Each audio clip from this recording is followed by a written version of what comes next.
Nigeria. Nigeria what? The only media that have been consistent speaking against the bad government and for the purpose for reformers. Nigeria what? Yo!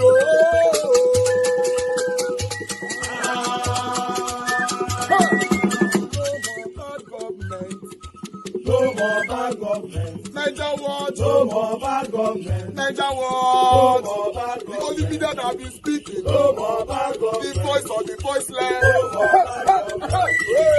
No more bad government.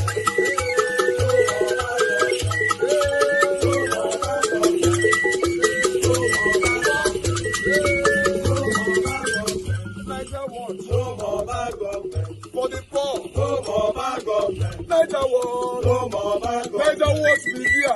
No more bad government. No more bad government. No more bad government. In Nigeria. No more bad government. No more bad government. No more bad government. The only media. No more bad government. The number one media in Nigeria. No more bad government. That have been speaking against government. No more bad government. Niger what? No more bad government.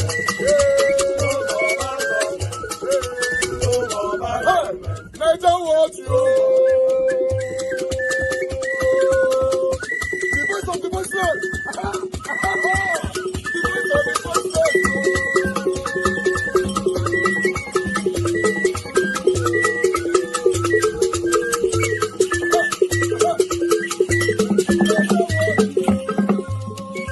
voiceless. Voice for the voiceless. Voice for the voiceless. Niger what? Voice for the voiceless. Niger watch media. The only media that have been speaking against bad government. Being consistency since 1944. Voice for the voiceless. Voice for the voiceless. Umuwame. Voice for the voiceless. Umuwame. Voice for the voiceless. Voice for the voiceless. Voice for the voiceless. Voice for the voiceless. Voice for the voiceless. Voice for the voiceless. Niger watch you. We have been seeing all you guys have been doing. And he recommending to everyone in Nigeria, saying that you guys are the number one. Niger watch you.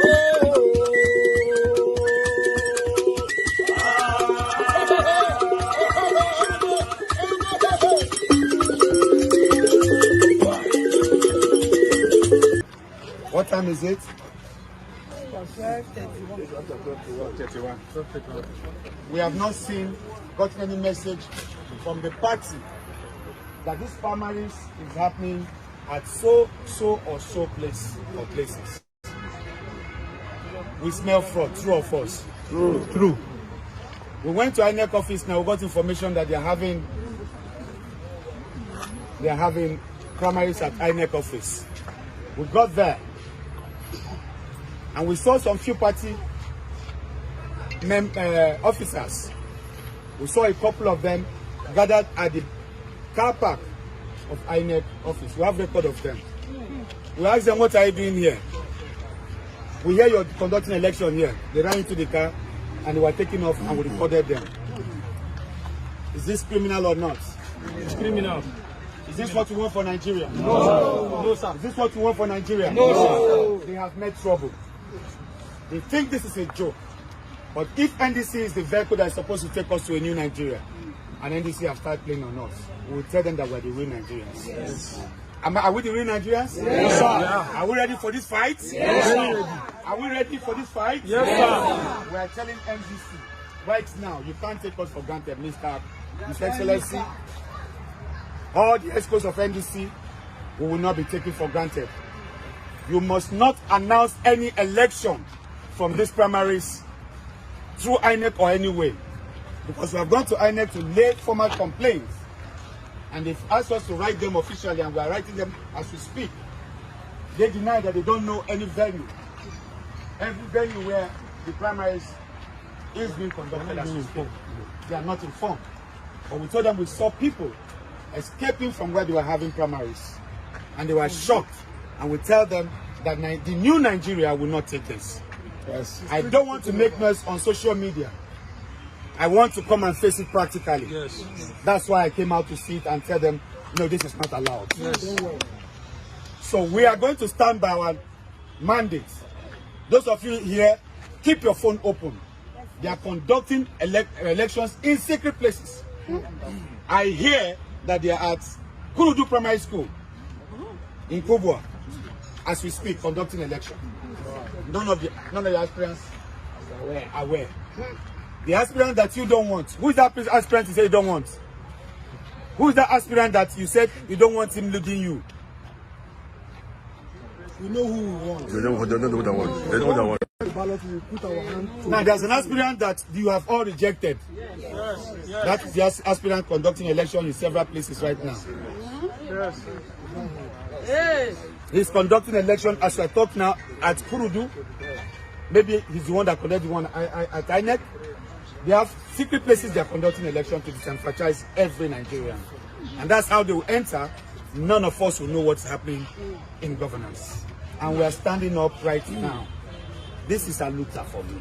Yes. I am not going down. Yes. The man you see, Yes. we are going to look in the eyes. Yes. And I'm ready to go down for this matter for Yes. Nigeria. I'm not scared. I know you have the capacity. Yes. We know you have the capacity. Yes. But this man has sacrificed himself. You must do that primaries. Or we shut NDC down. True or false? True. True or false? Please, what is your name? I'm good. We learned you were disgruntled yesterday. Tell us about it during the primaries. Disgruntled? There was no primaries. You can't say that. There was no I primaries. think he has the right to say. There was no primary Why will you say there was no primary? because I was not communicated where the primaries were to be held. Where the primaries were to be held, I wasn't communicated. We were actually the ones looking for information. We were running around looking for venue when we should get venue over 3 hours before then. So if we don't get venue, then how can there be a primary? So the venues we saw and the venues we went to wasn't the party. So we want to know what the party has up. Okay, so I want to find out. We learned you for your card. Was that true? Who said that? Okay. My Okay. card is here. Okay, fantastic. My Because card is here. That's what was, I'm here for my principal. Don't mind them. Okay, fantastic. So tell us, NDC is the new wave, and do you think these internal issues may affect the party? Yeah, they can quickly reset their mindset. If they can really quickly be objective and more objective to winning the election and not just going to the election. Winning the election is different from going to election. And we are here because we want the party to win. And if you don't know how to, if you can't identify excellence when you see it, then you're far from winning. I'm here because I identified the principal. He's an excellent man. He's a man of goodwill. He's an intellectual. He's a man that has enough credibility to be backed up. So I'm here with my credibility. They need to beef up their credibility so the other parties are watching. So they don't say you guys are. So I leave them to use their good wisdom before the rumbles start going down. Please tell us who is your president, because you were saying My principal is H.E. Peter Obi, a man of integrity. What advice do you have for the leadership? I mean, you've said it already, but I want you to reiterate it to say, I mean, you are still here. Leadership, put your house together. Forget the money you have taken, or if you are going to take money, forget people who have paid for whatever. If you know what to do, do the right thing. All you're out for is to win the election. If you take 1 billion naira, $10 billion, and you don't win the election, and you don't win the seats, you're going to be oppressed in the 11th Assembly. You will not be anywhere. And so they need to wake up, they need to buckle up and do the right thing. Are you agree? I'm not aggrieved. I'm happy I experienced the process, and I've rebooted myself, and I'm ready to face the system. So if they're ready to face the system, let them go. Let them keep their track. Or if they want to retrace their stance, I'm ready to adjust. I'm not aggrieved. I believe there could be mistakes here and there, and they need to retrace their step. What do you think really happened that led to this? I don't know. I don't know what it is. But we didn't have informations. We didn't have information where primaries were being held. We were looking for information ourselves. We were sending our intels around. Where is it happening here? Where is it happening there? And that's how we got to know things were even happening around. So that's very poor. That's too poor. What do you have to tell Nigerians, concerning NDC? Because it's looking like there's a vicinity. So what's your final advice to Nigerians? Well, I don't want to talk about NDC now till I see them do the right thing. Then I can make my. So So far, you don't even want to tell Nigerians to vote for NDC? right now, I have to be sure. I built my integrity over time, and no party will bury it. And I had international people coming to interview me this morning in my room from outside Nigeria. I have BBC interviewing me. I didn't pick that up from the road. So NDC better recognize and do the right thing. It's a good vehicle. Our principal is in it. So we ported. If they want us to on board, we go on board. Thank you very much. You're welcome. Your name? My name remains Emeka Ike, your boy. All right, guys. Thank you very much. I don't have much to play. I think we should start talking right now. I appreciate every one of you right there. Good morning, good afternoon, good evening to you all. Thanks for your time with us. Mother of all mommy diaspora, thank you very much, my loving mother. Thanks for your time and your prayers, your encouragement, and your dedication to this platform. I appreciate you, mommy. Thank you very much, my brother Abu Azi. Thanks for all that you do. I appreciate you always. I appreciate every one of you right there that is already with us. Thank you, Mother Peggy Modi, Mother Eugenia, Mother Stella Masemedo, Michael Gandamaro, Mr. Johnson Emmanuel. Thank you, Michael Abba. Thank you, Social Mental TV. I can see you. It's good to hear from you. It's been a while. And thank you very much. Many, many more right there already. Madam Emmy is with us. Thank you very much. I appreciate you. Love Mandoka in the building. Thank you very much, man. Michael Carter, Mr. Paul, many, many more. Now, God will bless all of my people. But I want us to start talking right now. Yes, I lost Champions League, which is very painful. I feel bad. I don't supposed to come out today, to be honest. I just thought I am not coming out at all, but I received a call and said, no, it doesn't matter, even though it's for 1 hour, I should just come out and all that. A lot of you were calling me. I want to appreciate every one of you that were calling, Mother Debbie, and many, many more. Thank you very much. I saw your missed calls. We are here, but unfortunately, yes, Arsenal lost the Champions League, but we won the Premier League. Let's try again. For me, I see football as a normal thing about life. If you lose, keep trying until it becomes a reality. I appreciate every one of you, my people. Thank you very much for your time. Mr. Jonathan, thank you very much, sir. I didn't know that you were the one that sent that 140,000 naira yesterday. Thank you so much. I just saw you right now when I was sharing my broadcast. Thank you. It was announced as an anonymous. No name. You were the one that sent it. Thank you, Mr. Jonathan. I appreciate every one of you right there. Thank you for all that you guys have done. We are very, very grateful on this platform for the donation completed for the solar. I'm very, very grateful. The good thing about it is that we already started the solar process and all that before the completion. I started it like, well, it was very close. I started like 2 days before the completion of this whole thing and all that. So I was taking videos and everything, putting it together just to edit the video so that I can bring, because short video. So surprisingly, today was the day they came to finish everything. So I was surprised that everything closed yesterday. So yeah, but in case we can't showcase the video for you today, I might be able, but while they are making their submission, we'll put the video together if we can. If not, by God's grace, tomorrow will be the final deadline to showcase how our previous solar breaks down, people who installed it, and the new people who came in to rescue us with the new solar and order. So we're going to take you guys through the journey. But I'm very, very sad this evening, though. Very, very sad. I don't want to, lie that I lost the Champions League, but still. Thank you very much, my people. Thank you, Mr. Johnson Emmanuel, at least, for congratulating me. Yes, at least we won the Premier League, right? Yeah. I feel sad. My daughters called me just now. They were just saying that my son later called me saying that, Daddy, I feel bad. The blah blah blah. Ah, God, it's so painful. I wish I never supported the football, but that's the only thing that I support though. All my life, that's the only thing that take my time. That I just put my time. You know, I don't drink, I don't party, I don't go anywhere. Just football. So obviously, when you see things like this affect me, don't see it like, oh, it's just the football. It's not just the football. You know, it's very very painful. You won't understand. But meanwhile, guys, I'll just jump out of that. Let me take one or two calls quickly. Let me come to my people on the panel already. Thank you very much, Mother Deborah, for calling in. Please, I'd like you to talk to us. Mother Deborah, are you there? Can you hear me, ma? Hello? Yes, ma. Good evening, ma. Talk to us.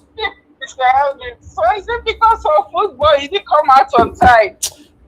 Yes. Now, I never even wanted to come out, to be honest. I saw your missed calls. I saw many people's missed calls. So you're acting as if you lost somebody. Oh my goodness. Mother Debbie, you won't understand. You are so emotionally invested in it that way.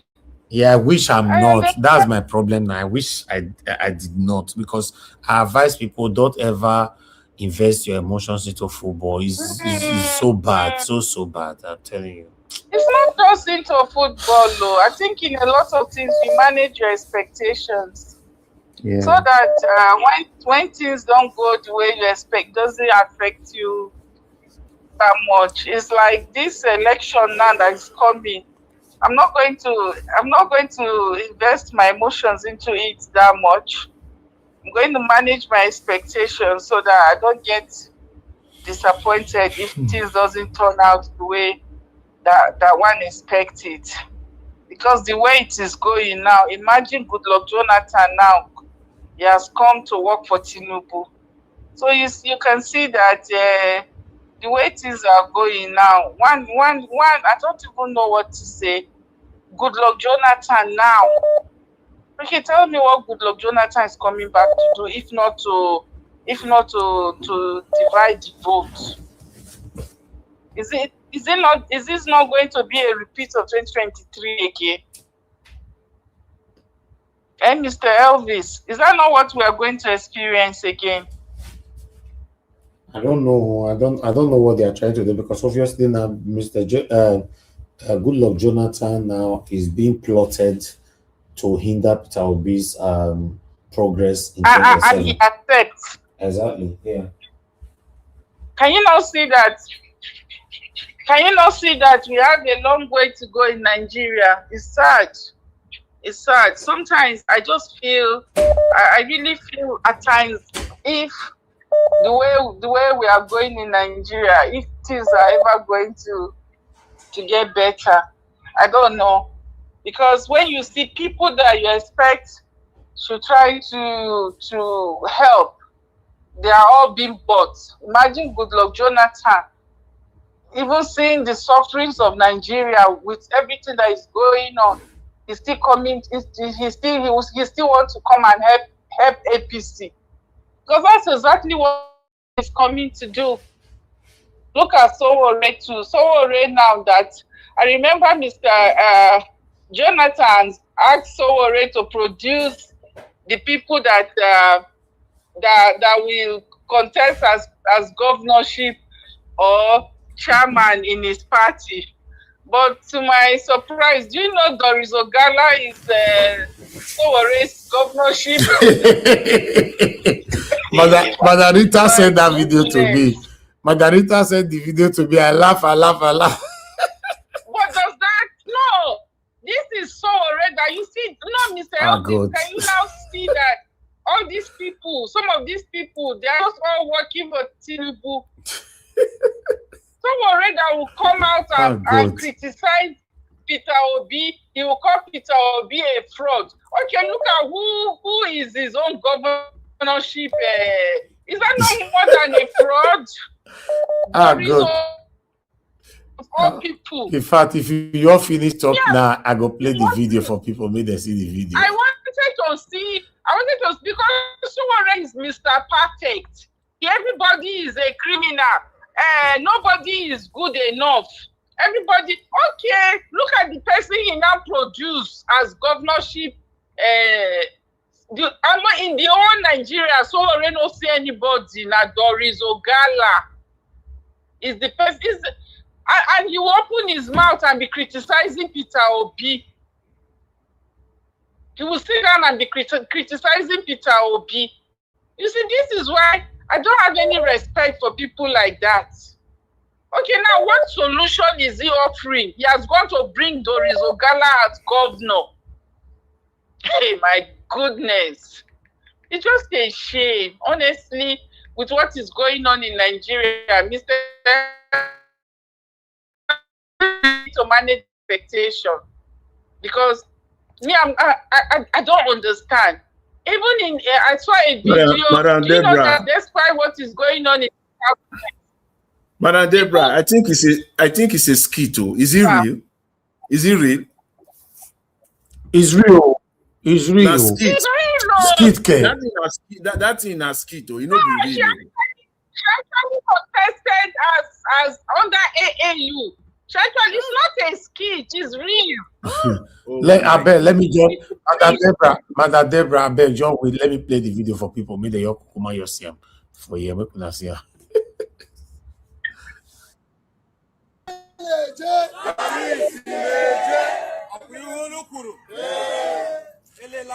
form primary election in the AAC Nabia.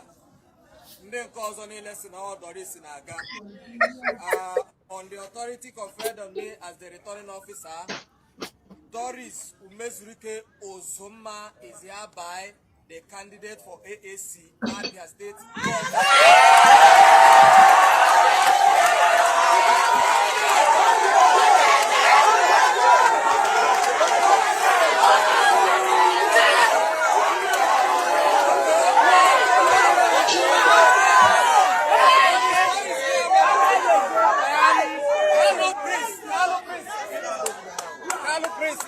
Please come.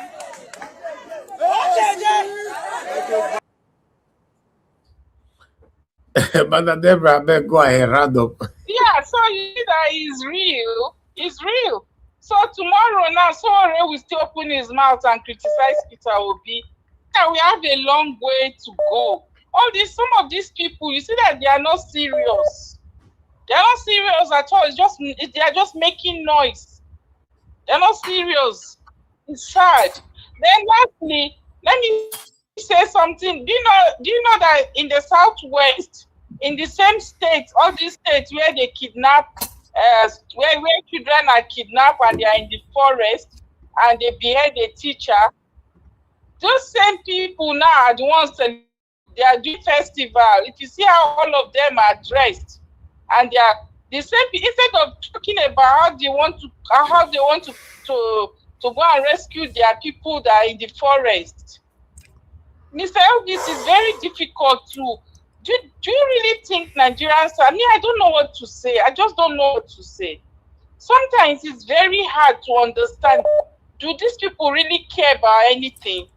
Anyway, thank you, How Madam on Deborah. earth, the same region that people are in the forest, they behead teacher, yet they are doing celebration.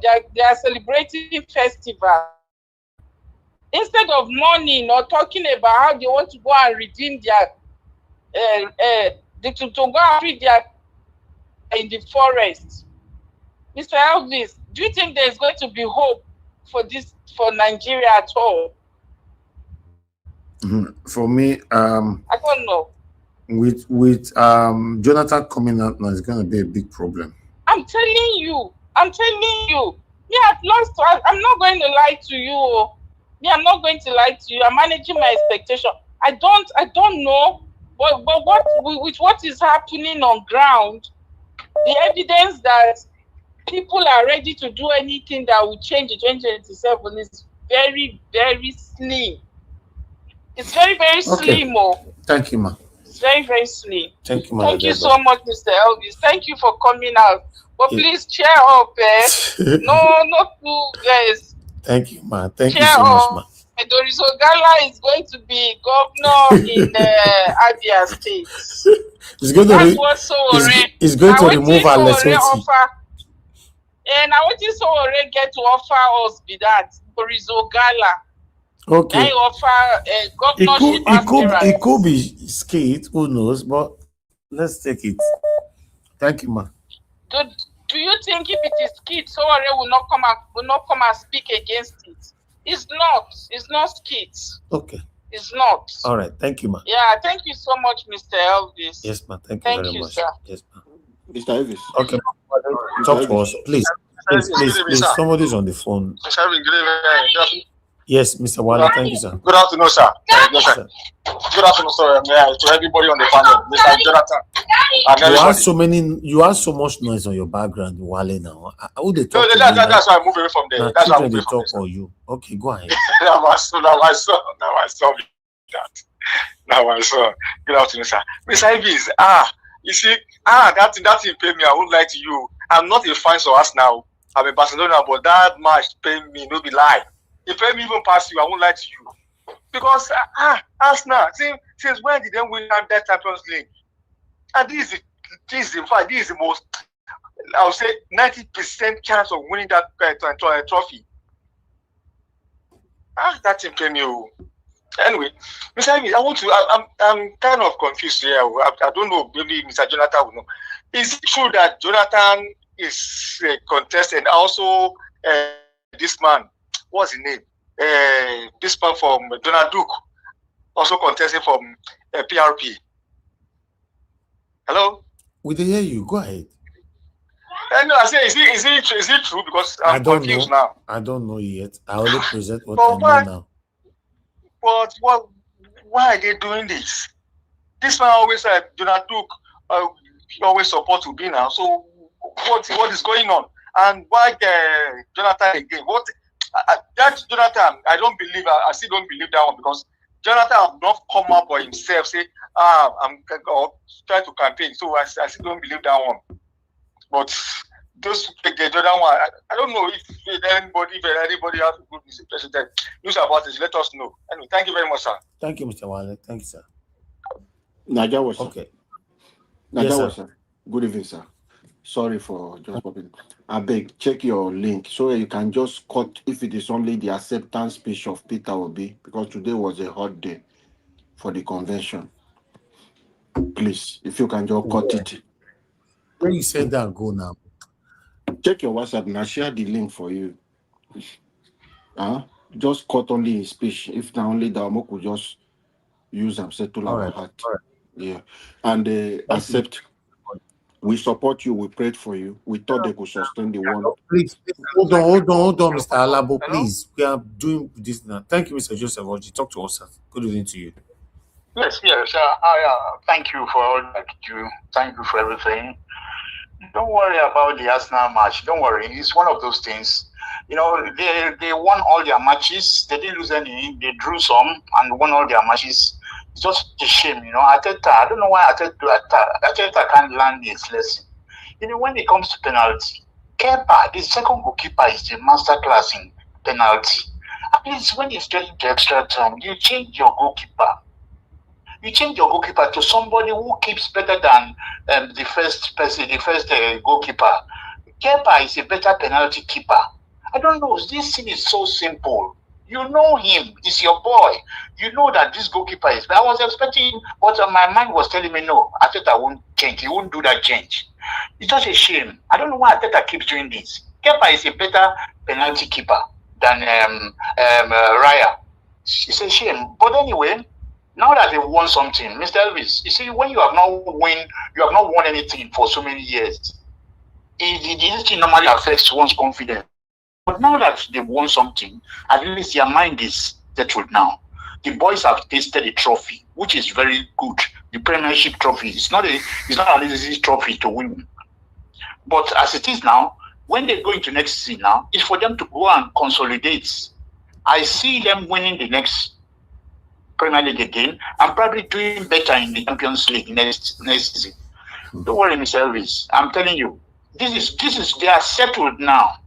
Arsenal is a settled team, and this man, I know the manager will go to the market because the owner have already said yes, they are giving him more money.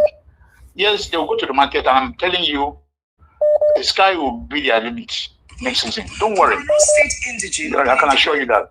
Yeah. Mr. Bison, another thing. Forget about Mr. Jonathan, our president, Jonathan, former president. Forget about him. The man, if he has not said a single word. No, he has not said anything publicly. Those guys are just operating, acting as far as we are concerned, because until President Jonathan says anything, we should not count it as anything. I don't know what's happening with that man. To be frank, I don't know what else he wants. You have all the glory. What do you want again? This one will just want to use you. Look at all of them. Look at them. You say, what a shame. PDP, all these old men are still parading themselves as officers, high-ranking officers of PDP. On what grounds? For the younger ones.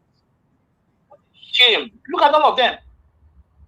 Parading themselves. Nonsense. Just want to use Jonathan. That's all.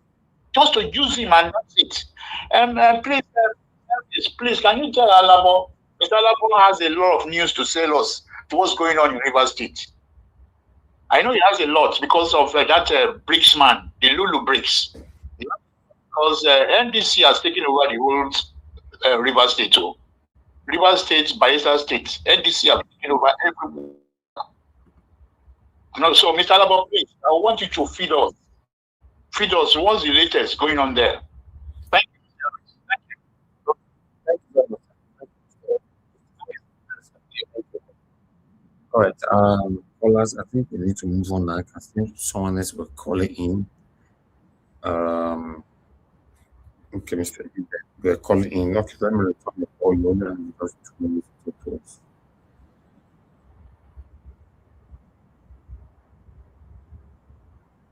Okay, you are not picking. Mr. Ibrahim, are you there? Hello? Hello, can you hear me? Okay. All right. Good evening, Mr. Niger Watch. Good evening, analysts and everybody in the chat section as well. I trust we're having a good weekend. Happy weekend to everybody. Okay, so I will start with the Champions League final. I am an Arsenal fan as well, and it's been a very, very sad day. Honestly, I feel so incapacitated in some way. I have a lot of work I should be doing, but man, today's loss was just so sad. But let me speak real quick about, because I know Madam Deborah called in earlier, and sometimes women don't understand how much soccer means a lot to men. And I'm going to tie this to life in general. Now, for a club like Arsenal, the reason why this hits really hard, sometimes it's not even so much about just the soccer itself, but when you know the of a lot of the players. For example, someone like Declan Rice, his journey from West Ham, being a defender and all that, and even someone like Mikel Arteta that tried 3 times but couldn't win the Premier League, and now after his 7th season, is now able to win the Premier League. So a lot of times it's the stories that make you want to support them so strongly, hoping for the very best for them. Even as a parent, most times, every single, it's not so much about, it's not about the fact that, okay, if your children are doing very well, then you will get everything, or, they have a good job, they will give you the money, or it's not so much about that, but just the joy of seeing your children excel. The joy you get from seeing them do very well. So Arsenal, especially this season, it's been one of those things, because this group of players have suffered for so many seasons. And this season, it now looks like everything was going to come together, winning the Premier League and the possibility of winning the Champions League. And to also know that Arsenal has never won it before. So those emotions were really, really high. Again, I'm saying all this for a lot of our women that might not understand how football means a lot. To men, it actually runs very, very deep. Again, like I said, I have a lot of work I'm supposed to do today, but I've been feeling so sad after the game. So, Mr. Niger, I also share in that feeling and the emotion. But I believe that next season will be better. I know we'll do some signings. We will have a stronger team next season, and we'll go for it. And this was the reason I called. I'm not ready to talk politics today. Thank you. Arsenal is all I want to speak about. Thank you, ma'am. Thank you, sir. Thank you, sir. Yes, sir. Thank you very much. All right, callers, we are done today. We need to start talking right now. We are still on that 1 hour, which is beautiful. Thank you very much, everyone. Wonderful speech from Mr. Peter Goodluck Obi. I really do hope Nigerians can put their heads together to know that this is the only hope that we have now. Anything that makes us to miss this man in 2027, we have a long way to go. But meanwhile, I'd like us to start talking right now. Thank you very much, everyone right there. I appreciate you all. Thanks for your time. Press on the like, help us to share. And those of you that have super chatted us already, thank you very much, Kenny. Done. Thanks for the super chat. I'm very, very grateful. Gakingsley, thank you very much, sir, for the super chat. I'm very, very grateful. Guys, press on the like, help us to share. Also, press on the dollar sign if you can. Encourage what we do here. I'd like us to start with Mr. Jonathan. Mr. Jonathan, it's good to have you on the show. Good evening to you, sir. Talk to us. Yes, Mr. Elvis. Good evening there. God bless you greatly. I'm not going to talk much on the Arsenal. I think you've got so much consolation today. Arsenal fans, I think you've all got so much consolation today. I'll leave it there. I won't open the healing wounds. I will leave it there. But again, I will still say a brilliant season. A brilliant season from Arsenal. Most importantly, the Premier League. It has been a brilliant season for them. So I'm happy for Arsenal. You know, brilliant season. That's my characterization of it all. I greet you once again, Mr. Elvis. God bless you greatly, and my fellow panelists. Thank you, Mr. Jonathan. And Mr. Ndubizi, Mr. Chris Dublin. I greet you all. God bless you all greatly. And Mommy Diaspora, once again, good evening. God bless you greatly. I greet my fellow commenters and callers and all prospective callers as well. I greet you all. You're welcome. God bless you all abundantly. You see, Mr. Peter Obi is now officially the presidential candidate of the NDC, which is good. So the real fight. Yes, the real fight has just begun. Yes, the real fight has just begun. So I congratulate Mr. Peter Obi and the party. I look forward to the campaign that we have never seen before in Nigeria. I'm looking forward to it. Why I said that the kind of campaign that we have never seen in Nigeria before. If anything, the insertion of former President Goodluck Jonathan, a man that I have great respect for, a man that I can call my president for one of the most important reasons, relinquishing power democratically. What else could you ask for? Stepping aside officially through the democratic process. For that singular act alone, I respect him. And that's the primary reason for me. In fact, not one, not two. The singular reason why I always say I am proud to call him my president.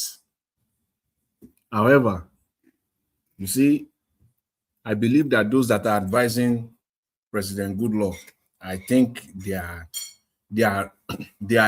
not giving him the right advice. And I want to believe that he knows that, but a lot of pushback. So he knows that they are advising him for their own selfish reasons. But I'm going to say this today. I'll call it the part one, and I will leave it the part one. I want to see the next step of President Goodluck Jonathan. Then we'll move to part two, because even this one is not necessary. But it's like these people, they are not ready to let go. So it's important that we say it the way it is. Number one, whatever Mr. Goodluck or President Goodluck Jonathan, I don't know, whatever he must have forgotten in Aso Rock in 2015, that he has now decided that he wants to go and retrieve, he wants to go and collect. He will tell us during the campaign those things that he left behind in Aso Rock. Because I want to believe that for you to say you want to come back, you want to is a mission of to complete, is a mission of completion.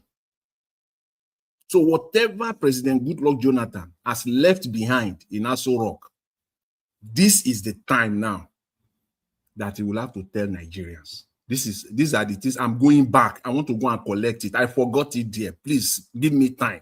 Let me go and collect my baggages there. Precious stuff that I left behind. I want to go and pick them. Yes, he will tell Nigerians during this campaign. Whatever it is it the national conference, the white paper that he left behind, that he spent billions of taxpayers' money on, and he didn't do anything about it? He left it behind. Is that what is going back to collect? He left it behind for his own personal and selfish political gain. Is that what you are going back to collect, to retrieve back in Aso Rock? Is it the economy? Number two, that you left to open corruption. Is that what you want to go and rectify? The corruption that you left behind? Mr. President, is that what you are going back? Is it insecurity that you could not boldly undo head-on, that you want to go and retrieve and collect back and amend? Is it any of these three? We'll stop at these three for now. Because you will have to explain now to Nigerians. You will have to, what you will do differently. Yes. Because, Mr. President Goodluck Jonathan, it is you, the sleeping dog that Nigerians, since your departure in 2015, Nigerians collectively, I'm talking of many Nigerians, in fact, majority of Nigerians, yes, majority, the sleeping dog that Nigerians has humbly and collectively, they have agreed to let that dog lie, the sleeping dog lie. It is you now. You want to go and ignite it. You want to go and raise that dog up. Nigerians have agreed to let that dog lie. As I said in my intro, that for one singular reason, the democratic step that we took by handing over power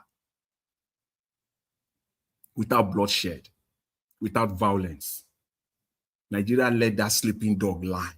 But you now, you want to go and raise that dog up. It's not going to be funny. You will face the reckoning. I'm telling you. You will account for your stewardship. It is this campaign. You see that thing that Nigeria decided not to raise. Or you see, Nigeria did not let Buhari rest. Even a dead man, Nigeria did not allow him to rest. Even the dead Buhari, Nigeria did not allow him to rest. You want to face the reckoning. You will account for your stewardship. This is the campaign that you will have to account for your stewardship. You will. And you will be left with the pieces for you to pack. Because I don't understand.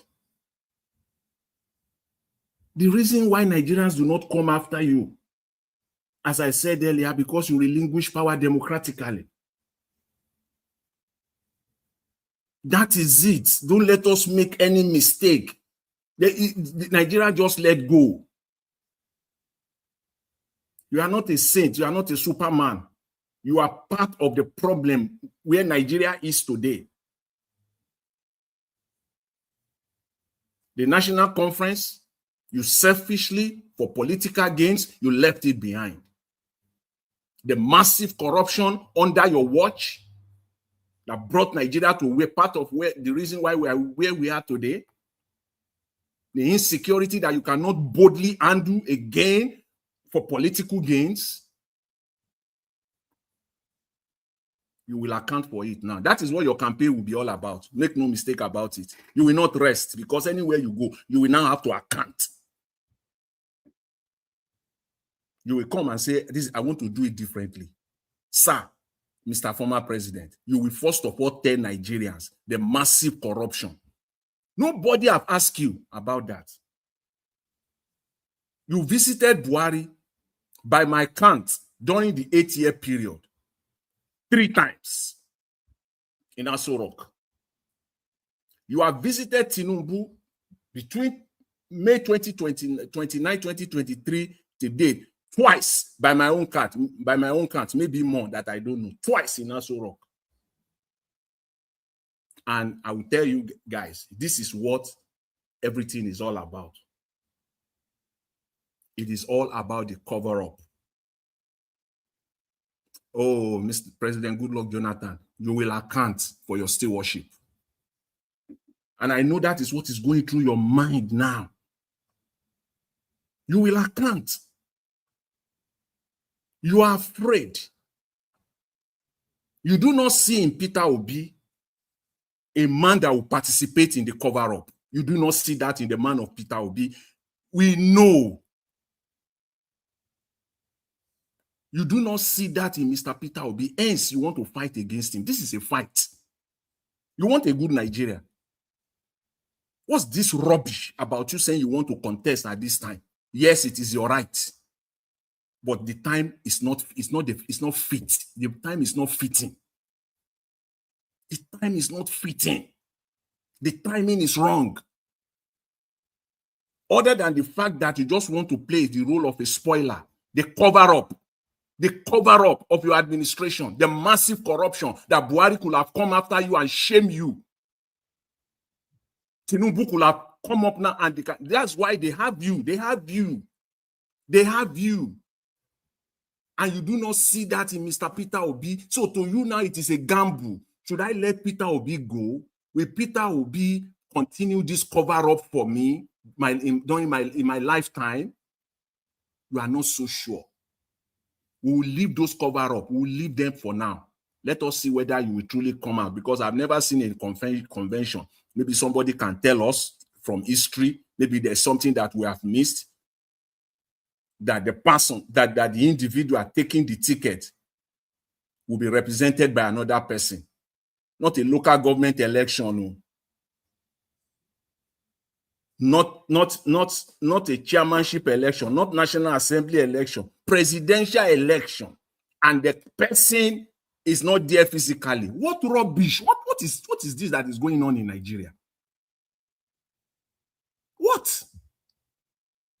I've seen where they bring a man on a wheelchair to collect his presidential ticket on wheelchair.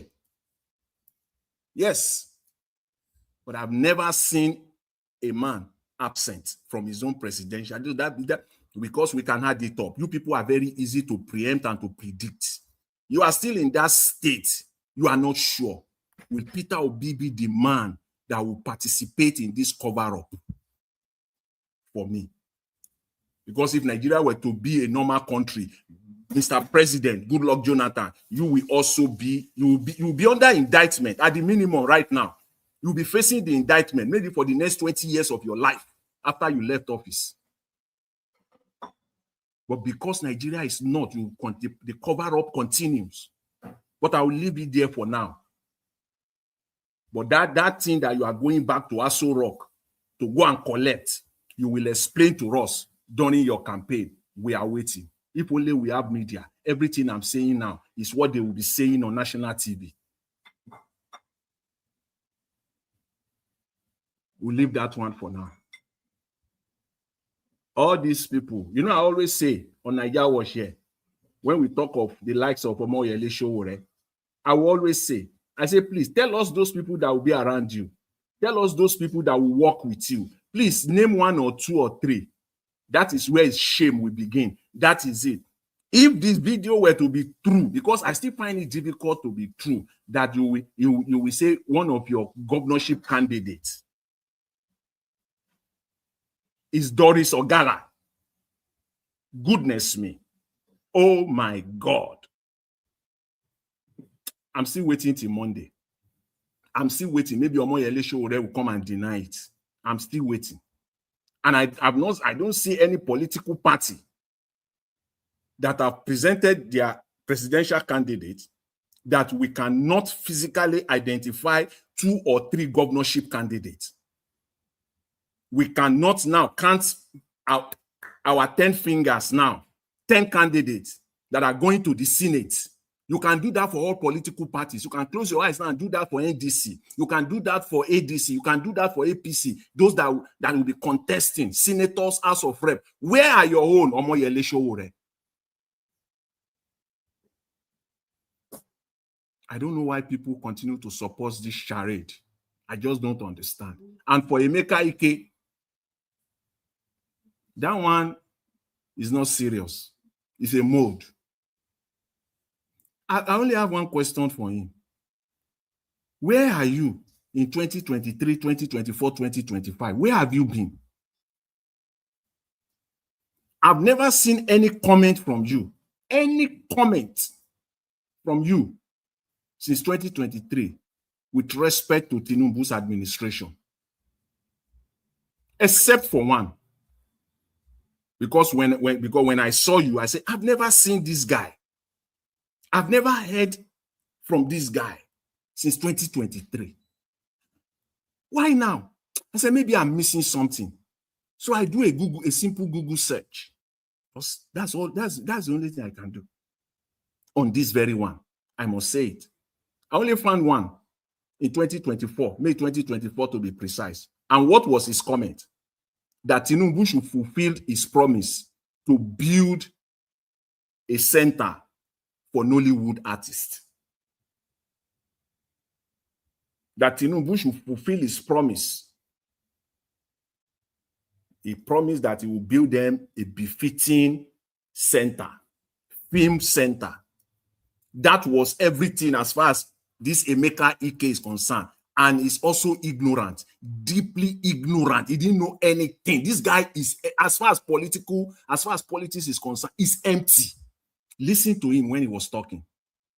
He said, INEC should not announce any result. I don't know when it is INEC that announced primary results. Did you hear him? He said it twice. INEC should not come here and announce any results. I think I didn't hear him very well. Before I finish my thought, he said it again. I said, what? He didn't know anything. He didn't know anything about the political process. He's so ignorant. He just popped up from nowhere. Where are your comments on any significant public policy of this Tinubu administration since 2023? For or against? Let us hear you. And you are coming out now, say you want to run. These are the people that we don't need. This one will get there. The next thing you will see him in Aso Rock. If this one, if he wins anything, and then you still have this corrupt, failed government there, this one won't take time. And I'm grateful that they've shoveled you away. All these people, not only him, many like him like that. You are a supporter of Tinubu. Don't come here now and come at the least I can say is that you are an opportunist. If it were to be an opportunist that is even well grounded on the issues affecting us in Nigeria, we might say, let's give him a benefit of doubt. He has something upstairs. This one is empty. Emeka Ike is empty. He doesn't know anything, politically speaking. Nothing. He wants to ride on Peter Obi's campaign. And many like him. And that Mumu, who called himself Deyemi, who was postulating the result of the possible result of 2027 election. Those are the people. They are in that category described on Niger Watch yesterday. Is either tribal or for the sake of his party or for what is gaining right now. It's one of those. When you see them, that is it. Just pick whichever one you falls to. But this one, I can say, is what is getting out of it. Some can have 2 out of those 3. Some can have 1. In fact, some can have the whole 3. It's a disease.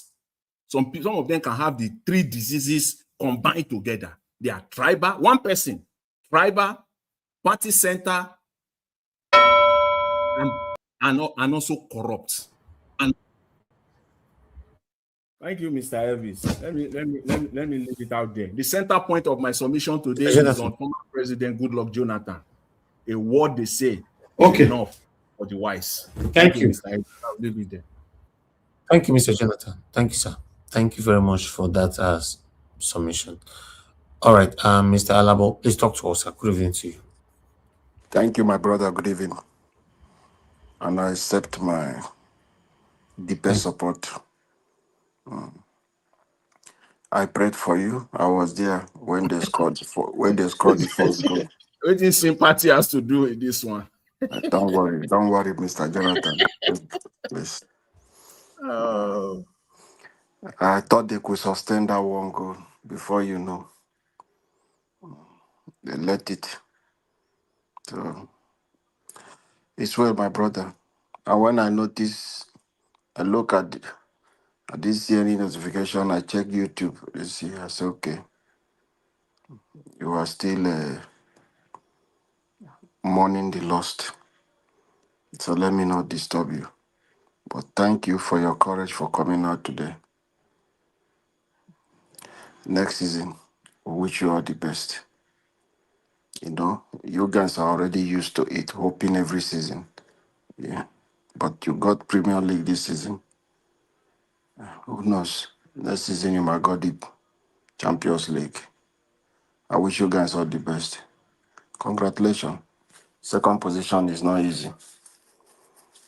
Nigerians, Mr. Jonathan, thank you, sir, for a wonderful submission. Everyone on the panel, good evening, sir. Good morning, good afternoon. Depend on where you are watching us from.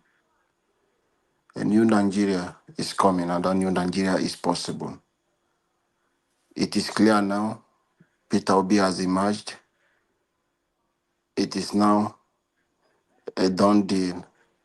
Kwankwaso is the vice president.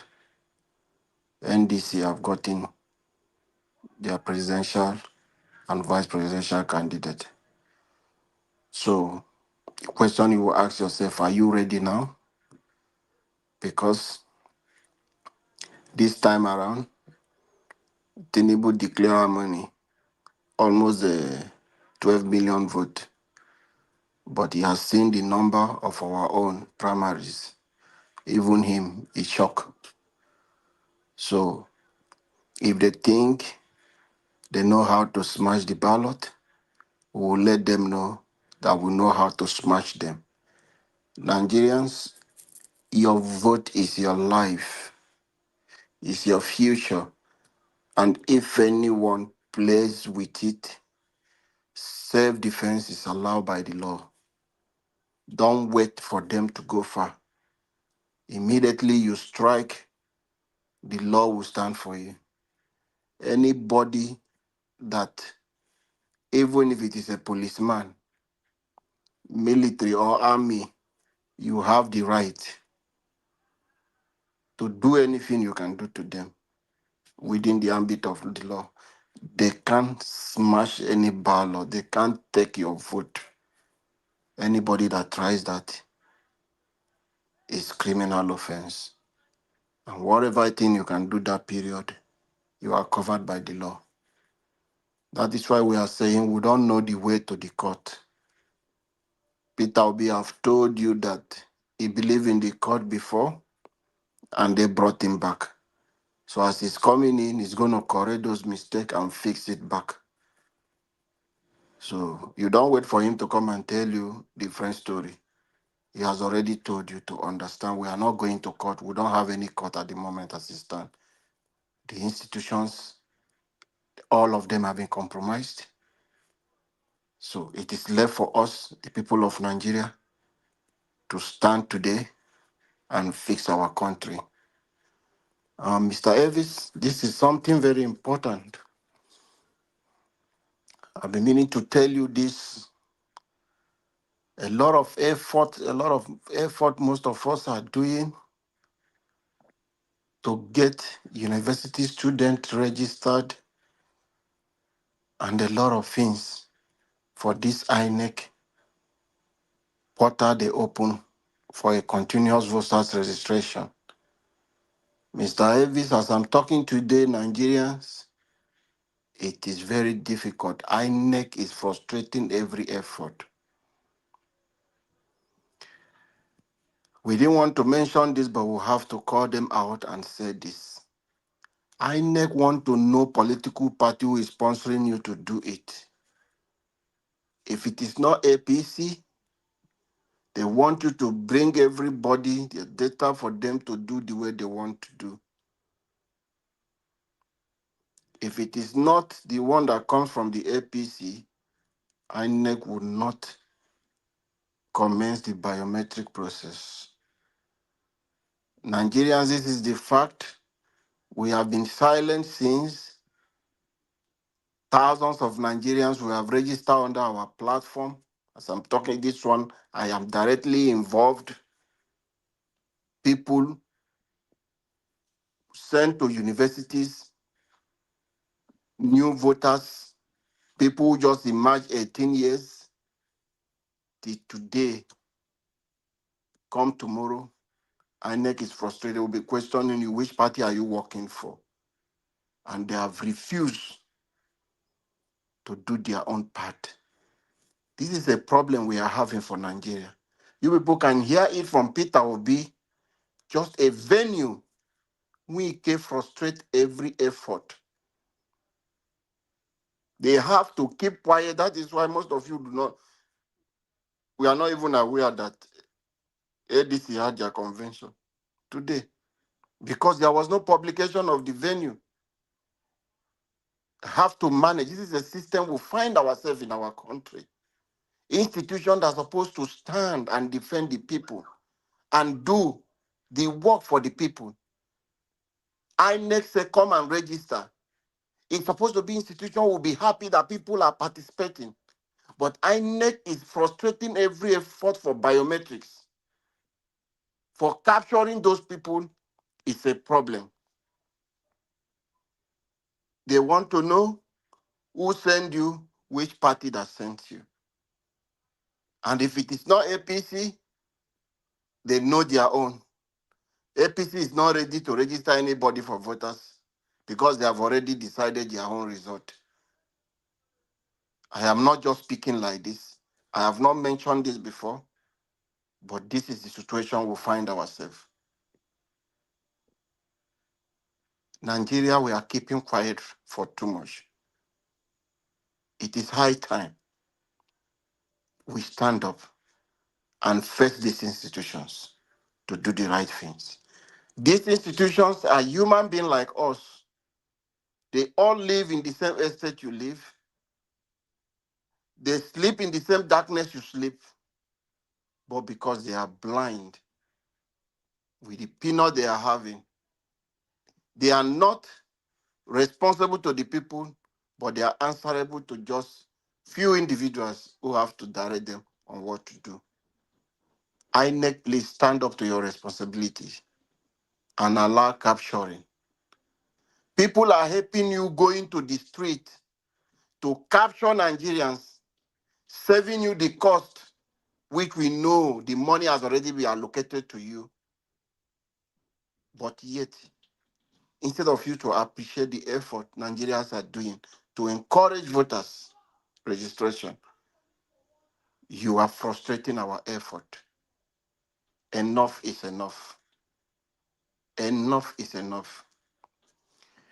Let me quickly jump to somebody talked about my state. You remember I mentioned name like Lulu Briggs. I never trusted him even to today. But however, he has emerged. We have had series of meetings. He's today the candidate of NDC. The people of Rivers State are coming together to say no to the impunity and the imposition of what Nyesom Wike imposing a candidate in all the job people he has divided and all the Ogonis he has divided. Every other senatorial district, Wike did not find any candidate he could pick to be a governor. It's his own brother from the same Obiakpo that Wike can find to say is the one to be the governor. So when you look around, Wike has already bought from in other smaller parties. Check in Rivers State, most of them are Ikwere people just to occupy the space because he doesn't want anybody to compete with his own candidate. We're looking at, I have told Lulu Briggs, you've betrayed the people of Rivers State several times. You come out with your shenanigans, pretending to be an aspirant, but you are working for the people. Today, you've gotten into the space, you muzzle your way, become the candidate of NDC. Can we trust you? Can Rivers people trust you? Of course, characters like me, I don't trust him.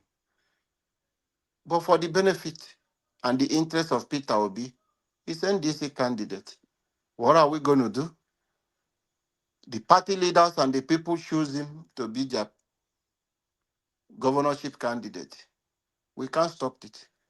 And most of the Ijaw elders, they don't have any other options. They are trying to see how they can work around him. You hear my uncle talking earlier with the video Elvis played here. Wike have challenged us, challenged the people of Rivers State. But we are going to correct that mistake. We are going to fix that problem. So everybody, forgive us for everything, the mess that Wike and his boy has made in Rivers State.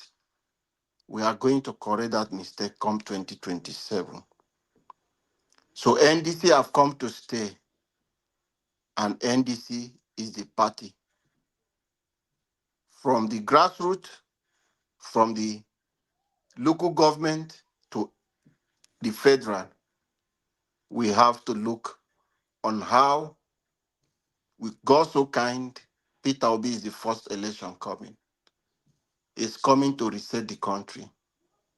Let us look at him. Sometimes we need these strong men. Only us cannot do it. Somebody mentioned about Delta State. We know their character. We still need them to fight this fight. We still need them. Only us who cannot do it. So we need a unity for us to get a country that we dream of. So it is only our unity, irrespective of the party you belong. The only man that stands out today that we can trust as a president of our nation is Mr. Peter Obi. Most of you are worried about Goodluck Jonathan. He's my uncle. Goodluck has not come to tell you people wants to run now. Why are we stressing ourselves? Professor Jerry Gana and their co, they are just forcing him because they want to maintain the status quo of sharing. They are dragging him to come and. So Nigeria, don't disturb. Goodluck Jonathan is not running. It's not standing for anything. Even if Goodluck Jonathan stand today to run, he can't even win Bayelsa State. Goodluck Jonathan can't win Rivers State. who is going to campaign for him now. So you people should not disturb yourself. If they like Donadieu PRP with our former vice president candidate, what is his name? Dati Ahmed. They won't cause anything to our vote. All of them will only minus a Tinubu vote, not Peter Obi vote. So Nigerians, don't stress yourself. Don't panic. The number you see Peter Obi had in 2023 has increased ×2. So you guys should take that to the bank. The organic love, nothing is going to affect the number of Peter Obi, but it can only affect the chances of who? Tinubu. So that one is sale for Peter Obi. Any other people you are seeing, Atiku, Goodluck, Jonathan, Tinubu, their own numbers that they will be dragging their own vote. Nigeria have decided for Peter Obi, and Peter Obi is the only one and the way forward. So Goodluck, Jonathan is not running.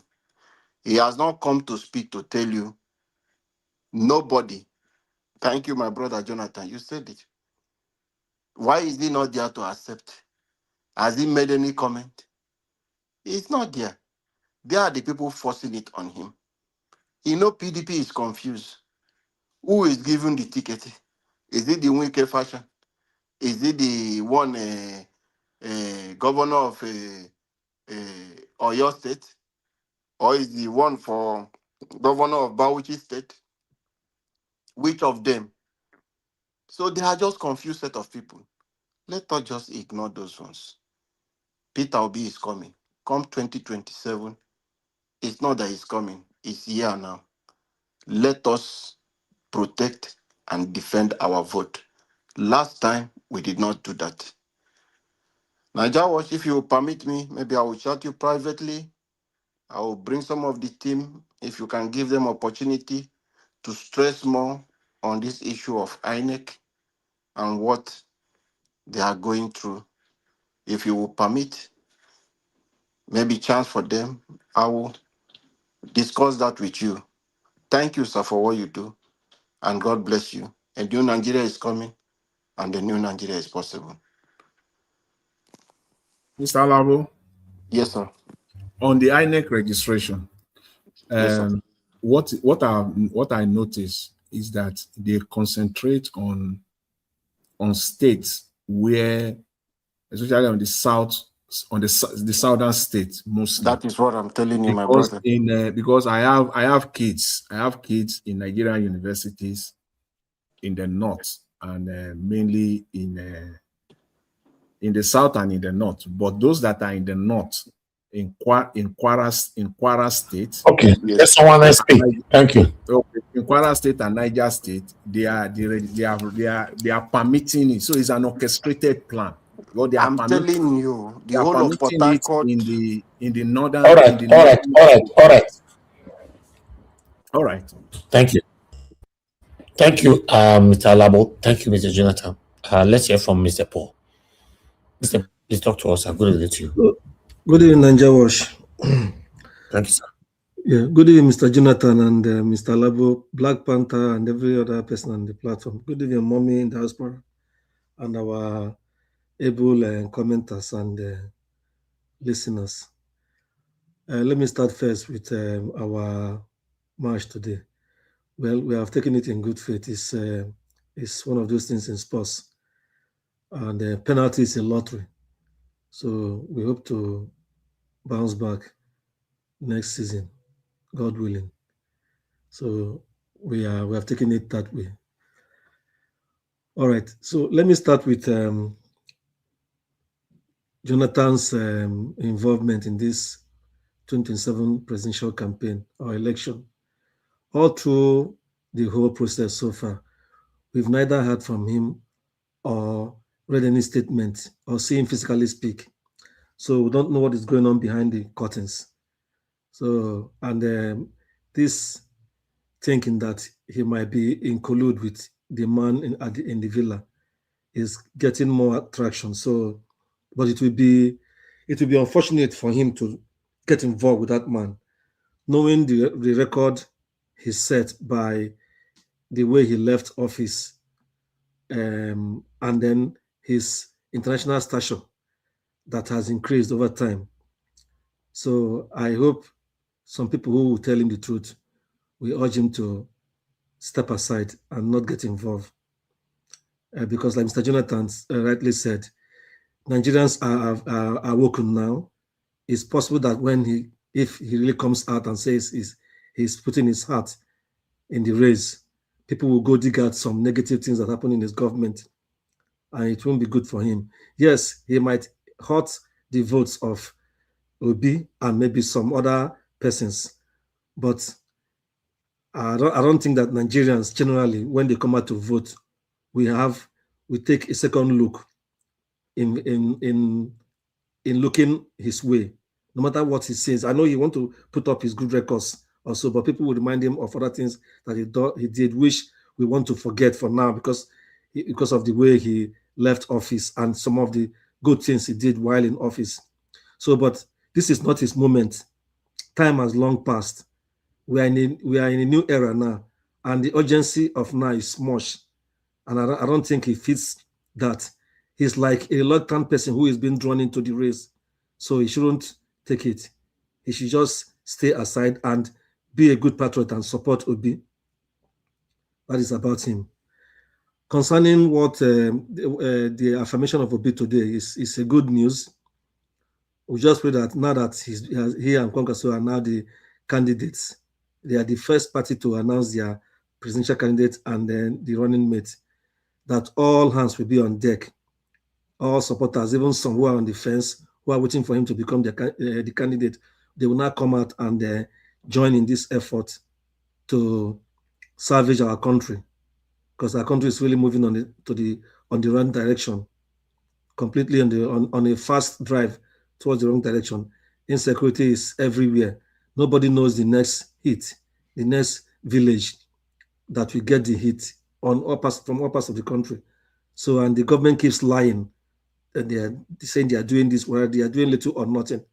So I think, like Mr. Jonathan used to use the word, NDC has its work cut out now. It's not Obi alone. They have to form a very robust campaign team. One of their main aim will be to counter, or because now the heat or the propaganda against Obi and the party will become much now. So they must plan strategy of telling the truth with evidence, so that Nigerians will know that they are the party for the people. I hope they will do that in the coming days and strategize properly as they prepare for the campaign proper to set up. Then I observed one thing that I was a little bit worried about when they were doing this affirmation convention today. When it was time to affirm Obi, to propose and to second, Victor Ume came out. He moved the motion. Then Omo Agege, Senator Ovi Omo Agege, who just joined the party barely 1 week ago or less than 1 week ago, did the secondment. I hope they have tidied up his membership properly, so that INEC will not use that one now and begin to look for loopholes. Thank you for bringing that up. But I think they are relying on that judgment this past week. That's that judgment is still subsisting. Yes, Let's it is. Another court set it aside. So that's what they are relying on. They should not fall into that trap, because we don't know this, because the cause can't be trusted. Yes. Tomorrow now, this man at the villa, he tries to drag everybody into that same mud where he belongs. So he may do everything now to want to look for a way to say, oh, this is not a party member. Your candidate was not properly nominated and all that. So I pray NDC will look into that and find the better way of settling it and be sure that everything is fine. For now, everything looks okay. So we pray it works out. My other concern is about complaints by some of their aspirants in other elected positions who have been complaining. Today, before it was my turn to speak, I got a call from somebody who is a Village Boy Movement member. He said that one lady from, I think that happened in Abia State, The lady complained to him. The lady came to the convention. The lady said at their own center, there were 7 candidates. Only she showed up. Others sent people to present them. The people who were sent to organize the primaries, they called the 6 names. They didn't call her name. And she complained, protested, and now said, oh, we've called you. But they just did it the way they did. So she's not satisfied. He said the lady told him that she has about 500 people lining up for him. They didn't count them. So, and there are complaints here and there. So NDC should hurry up and do things properly. Even Aisha's own, we're not sure what has happened. Emeka Ike's complaint is somewhere, but I hope he's not coming to ruffle the water or cause trouble.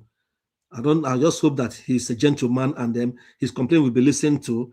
And if he has made his complaint, they will do the needful and redo these primaries so that everybody will be on the same page.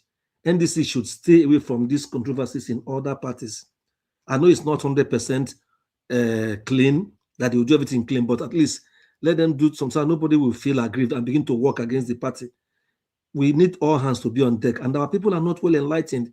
Somebody can come at me and allege something, the opposition will take it as true and they will sell it to the public.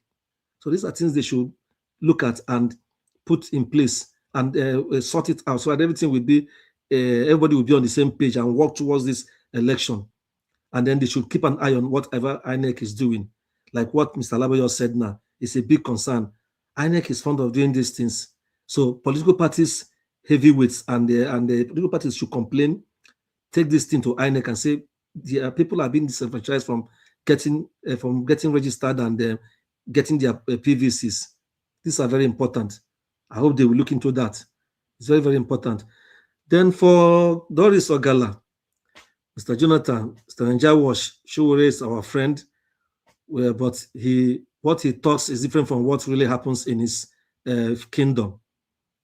I don't, maybe Doris was the only person willing to be their candidate in Abia. Maybe that is possible, because I like Mr. Jonathan said, I thought it was a skip, but I just looked at Premium Times today. Premium Times carried the news. So Premium News, Premium Times Nigeria carried the news as well. So I just saw the headline on Premium Times. So it's true. Mr. Andubisi. Sorry, sir. So now Doris Ogala and I ain't go challenge OT. No, that's what I'm saying now. So it's true. Maybe, like I said, she is the only one who summoned up courage to appear for their own party nomination in Abia State.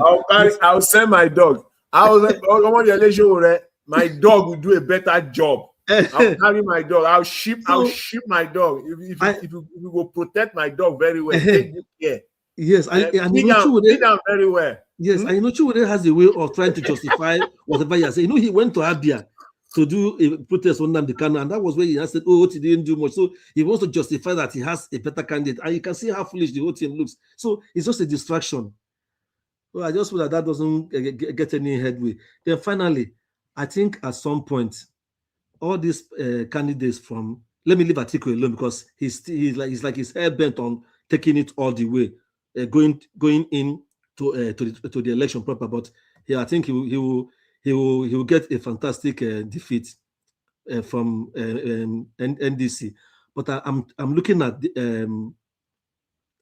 at Donald Duke, who I think is a decent man. I'm looking at him, and maybe somehow Seyi Makinde, if he's not working for Tinubu again this time, that at some point they should all rally around and join the work with the NDC, that is PROP, working with the NDC, at least to ensure that they have more support. I know Donald Duke still has his level of support in Cross River State, and then he could do some work in favor of Obi if he really steps down. But for him trying to take a chunk of the vote, I don't think he's going to get anywhere. So these are things that they should look at. I know as the weeks and months go ahead, there will be some new realignments and all that. So I just hope that everything goes well. Mr. Ndubisi, my brother, a lot of you know that Peter Obi is the smartest politicians in Nigeria. Yeah. Forget about the name that they give Tinubu. Some of these people, you see where they run. Don't worry. Don't worry. Tinubu says, you people will be accusing him that he's Tinubu sponsoring. You put you relax. Relax. Okay, no problem. Finally, let me talk about Lagos. Mr. Jonathan, I don't know if you have some people on ground. How is the NDC strong in Lagos? And I'm worried about the Badebo. I know it's in ADC, and Doherty is in NDC. I don't know who is their candidate. It's unfortunately, or just unfortunately, Lagos is not stable right now because of Badebo. Yes. Who stay put because the moment, because it was slow. Yes. Badebo was very slow. It should be the day Peter Obi moved to NDC. That is that very day. Shouldn't allow that day to break before him to join NDC. So Doherty took that spot. Yes. And Doherty has some level of support in Lagos. He has. There's no doubt. But as to whether he can win Lagos, I don't know for now. But okay, I don't know for now. Yeah, one worry is that I hope it won't affect Obi's performance in Lagos from both of them getting support. You know that even in Lagos, Doherty has as of now, if you compare this time, yes, to 2023, this time in 2022, nobody knows Badebo. Nobody knows anybody called Badebo. Yeah. In Lagos politics. So, but Doherty, as of now, he has some name recognition. So all they need now is to keep the momentum, and by the time Peter Obi now comes down, yes, you can see his name will fly. Yeah. So that's just what we're waiting for. It has to be Peter Obi's wave that will carry Doherty in Lagos. Exactly. Him alone cannot. So that means they need, even as they have the national campaign team, they need state campaign teams that will be very strong across all the states to match very well, and they will work together with national campaign team. Probably concerning Badebo, Badebo was not communicating with Obi regularly to know Obi's movement. That was what I thought he would have done. He didn't know. Badebo knew about Obi's movement, just like all of us. As in, he's supposed to move that same day. Yes. That same day, supposed to move. And to him, it's like, why am I going to NDC? What am I going to get? You know, I'm not going to get the governorship, of Lagos. So what am I going to get? I wish him well as well. I know the young man has a good thought and plan for Lagos, but I've listened to Doherty as well. Doherty is a very grounded man too. Yeah. Because I really don't want that is the state of my path. I really want that place to get better. It is Obi that will carry Lagos for Doherty. It's Obi, not Doherty himself. Yeah. He can't win Lagos on his own. There is plan on ground, talks going on if Rhoda was emerge as deputy for them to just work together. If who are you mentioning? Badabo to collapse NDC. To collapse. Let's see this court. If this court case subsists even to Supreme Court level and very soon, probably there will be some realignment. That is where I'm looking at it. So the talks is ongoing. If he agrees, he will be the deputy. Yeah, and I hope the Obi wave in Lagos will continue, despite what Tinubu and his crooks want to do, that they will not succeed. Because that place is strategic. Very. Let me stop here so far. Very. You know why Lagos is strategic? Apart from the fact that, governorship election is different. It's not the same day. Yes, not the same day. That one don't come. Is this closing bell or bell for me to stop so somebody else will speak? No. Your time is over, sir. Thank you. Okay. Yes, I know. I'm waiting. Thank you. Thank you, Mr. Paul. Thank you, sir. All right. Oga Chris, please talk to us, sir. Good evening to you. Yeah, Domo, sir. Good evening. Happy weekend to you. Thank you very much, Domo. Yeah, we lost that today, but it's just one of those things. We'll keep trying again. The only painful part is that it was 20 years ago that we lost out, and 20 years later, it's still the same story. Although it was penalty, it could have gone anyway. Well, ladies and gentlemen, boys and girls, they are still awake. My name is Chris. I'm speaking from Dublin. I want to say thank you all for making it a date with us today, and for taking out the time to listen to submission and add your voice to the discourse. I want to extend my thanks to everybody on the comment section, people that are listening to us, and the passers-by according to Ipaudua. Thank you all for being a part of this program. Mommy Diaspora, special greetings to you. Happy weekend. I wish you a very beautiful Saturday. We are almost heading towards Sunday. So the people on the panel with me, Oga Jonathan, or Dream Nation, Oga Ndubisi, Madam Rita, and Oga Black Panel. I greet all of you now. So today, well, I think I don't know the direction where we won't come from. Maybe I just start with Showore. So, to be honest, I've asked myself this question several times. I am not sure what Showore is really up to. But be that as it may, I just still, my view on him is still 50-50. That's just the simple truth. It is 50-50. Because when he talks sometimes, I clap for him, but sometimes his actions and his unspoken words tends to suggest something on the negative side. Because I'm wondering how on earth Showore will castigate somebody like Oti despite everything he has done. And at the end of the day, he ends up presenting somebody like Ogala in his party. I don't know how that adds up, to be honest.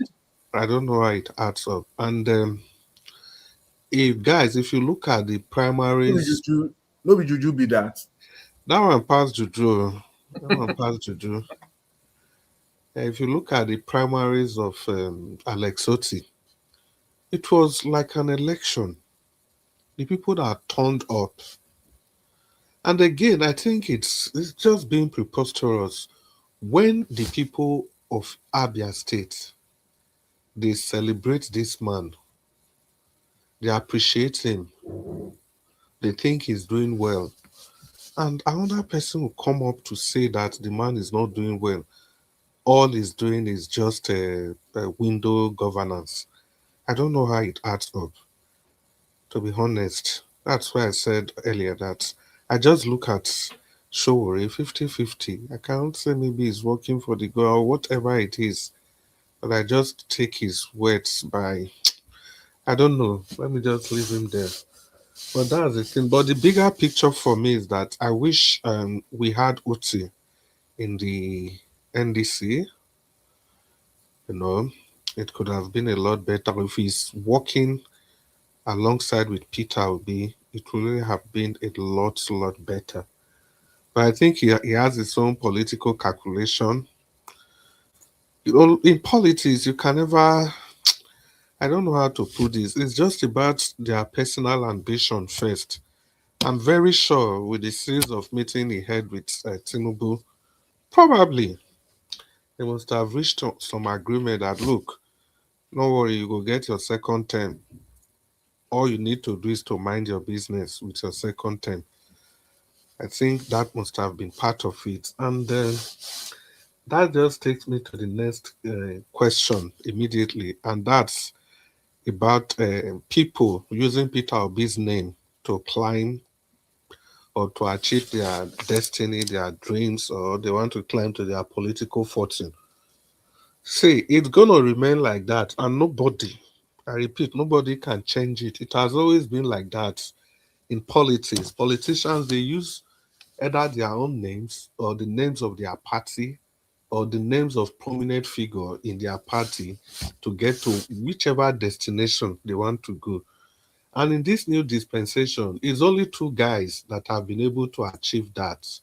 And that's Buhari, because of his headless and morbid supporters, not because of any ideological principle.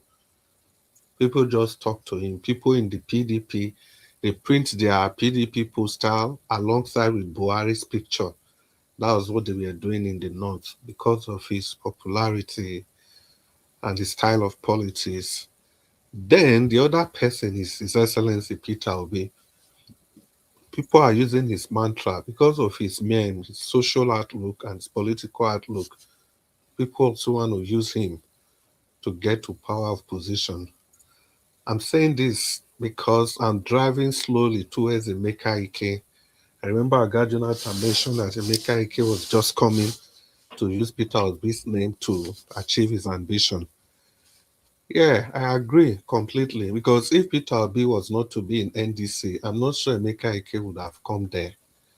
And with a host of others, even the so-called Kwankwaso, as big as Kwankwaso is, I think Kwankwaso is also taking advantage of the same calculation, even as big as Atiku is.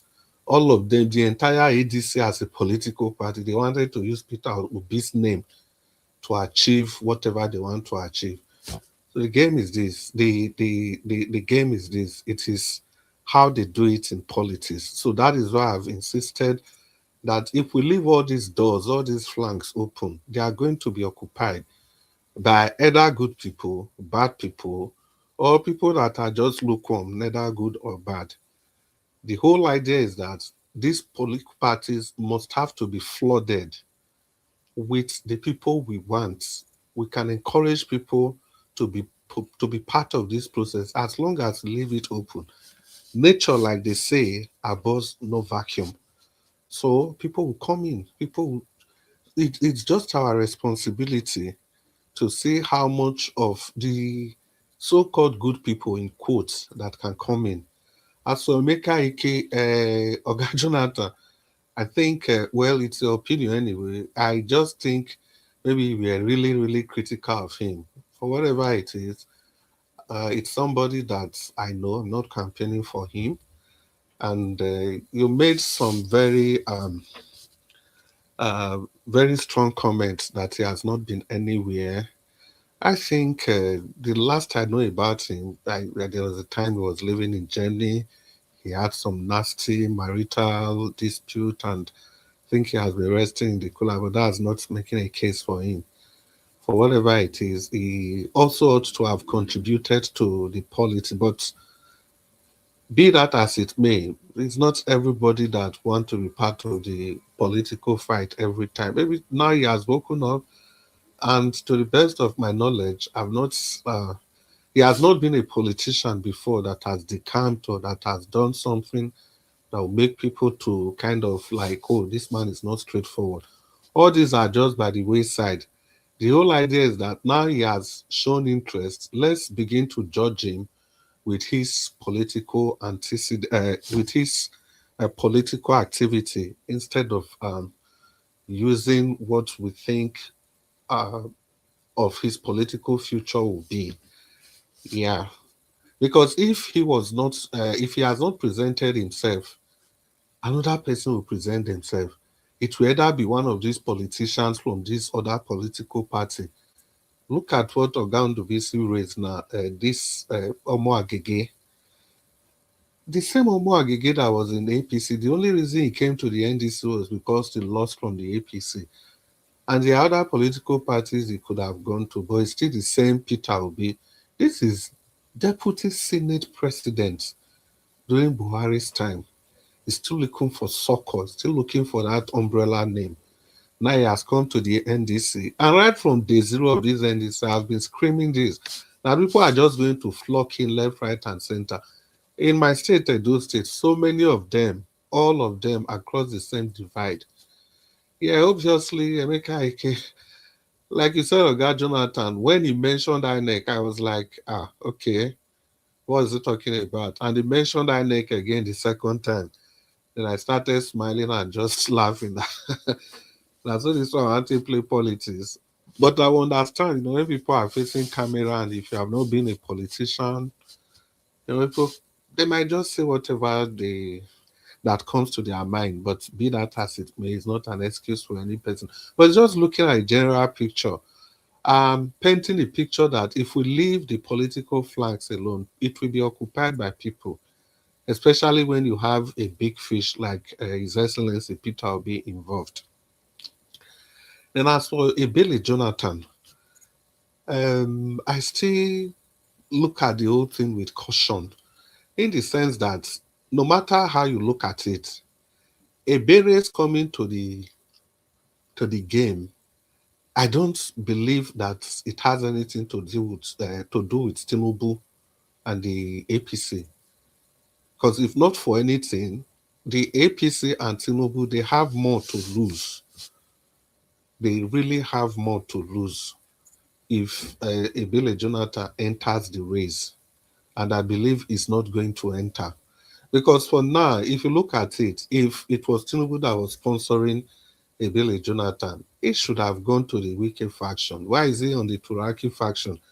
And Wike is chasing them all over the place, stopping them from conducting their primaries, stopping them, they cannot use this venue, sending warning notices to every potential venue site in the FCT that they should not grant the Turaki faction of the PDP any space because the courts have not recognized them. That any person that does that is doing so at his or her own risk because it becomes an illegal venture. So technically, if you want to look at it clearly, it is Atiku that will benefit from this. And I'm beginning to think, not beginning to think, I'm proposing a theory that is still this northern thing that they want to do. Because the Turaki, Ghana, Jerry Ghana and co, they just want to throw this man, throw him up, and at the end of the day, he would join in dividing the votes from the South, whereas they will be expecting Atiku to get the bulk vote. So in looking at Jonathan, it has to be looked at. Ebele Jonathan is a foray into this political arena has to be looked at holistically, in the sense that who really stands to benefit, I think, is Atiku. Who stands to lose? His Excellency Peter Obi and Bola Tinubu, they stand to lose in this whole calculation. So that's just what I see about Jonathan.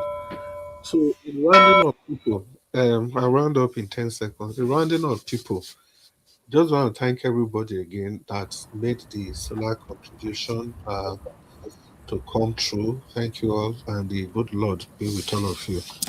And I hope we have opportunity to talk again. Thank you. Yes, of course, we'll talk again. I just wanted to get to everybody so that we can talk around again. Probably I might be presenting the video this evening, but let's see how long it takes for us to do this, or we might postpone it to tomorrow, but let's see. But let's come to Black Panther before moderator. Black Panther, thank you, my brother. Good evening to you. Talk to us. Good evening, my brother, my brother, my brother.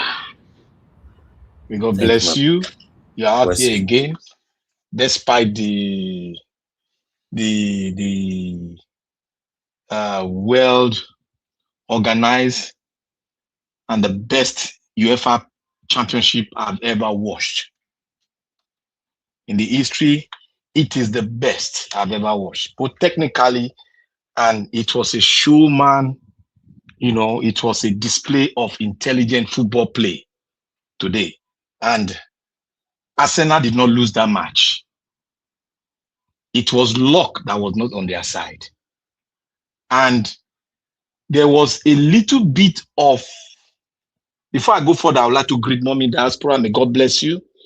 And everyone that have been speaking, may God bless every one of us. And the audience, those on the other side, I want to say, may God bless you also. We are all in this,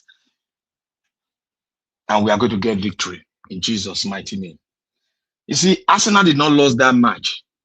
Arsenal displayed the best of football, technically.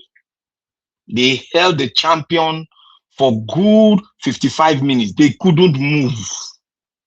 I'll begin to say, what is going on with this PSG? Are they fools? Can't they change their partner? Don't they see what Arsenal is playing? But at the end, the coach Arteta made one slight mistake. He changed that pattern. I don't know why he did that, because that pattern would have forced. I wanted them to frustrate the other side so that after frustration, they can penetrate very well, because they have good flanks and they have good midfielder, and they go in sort like a B. They go like a B, they come back and withdraw at the center. the midfield. They choke the midfield. Because if you see PSG, they play more of the midfield and use the flank to get in. But they were frustrated throughout the first half. But I don't know what happened. The coach just let that simple mistake, small one, to just, flow until they got penalty, and that was it. I know when it comes to penalty, PSG, they are very good.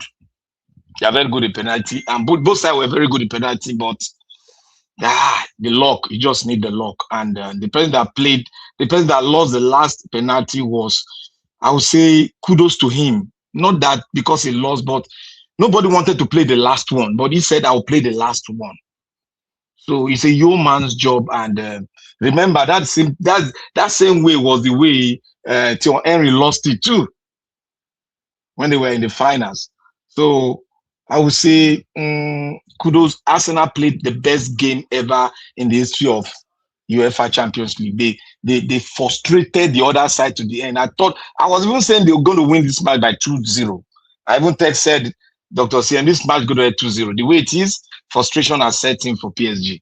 But you know what football is? One person do mistake and the other one penetrate. But all along, I say Arsenal has not lost. Arsenal has displayed a very good showman skill, technically balanced, and they are ready for the next Champions League. I just wish them luck. They need luck. Luck is what they need now. And they should buy good other players that can do all this display on the midfield. Thank you, Naija Wash. Cheer up. You didn't lose. Just cheer up. You didn't lose. You didn't lose. You were the best. The statistics showed you were the best. Arsenal was the best. And I want to thank everyone. Today is a day that we have to reflect back. One, INEC. We all know that INEC, and we have postulated it, and it is coming to pass. But the question we should ask now, what is NDC doing? They cannot leave it to us to start, pinpointing the problem of INEC. Because you have to start your job. Your team, you have to have a team that will monitor INEC. Specifically, a team dedicated to monitor INEC. And in case INEC does anything, you take them to court. I don't know what. Take them to court. Keep them busy so that the thing that they are trying to do, they will back down a little bit, so that we can use that their loophole and penetrate.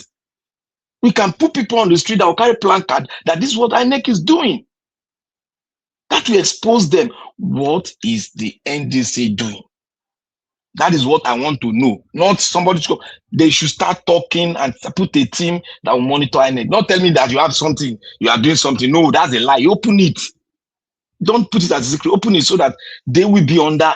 Nigeria will watch them. Everybody will watch them.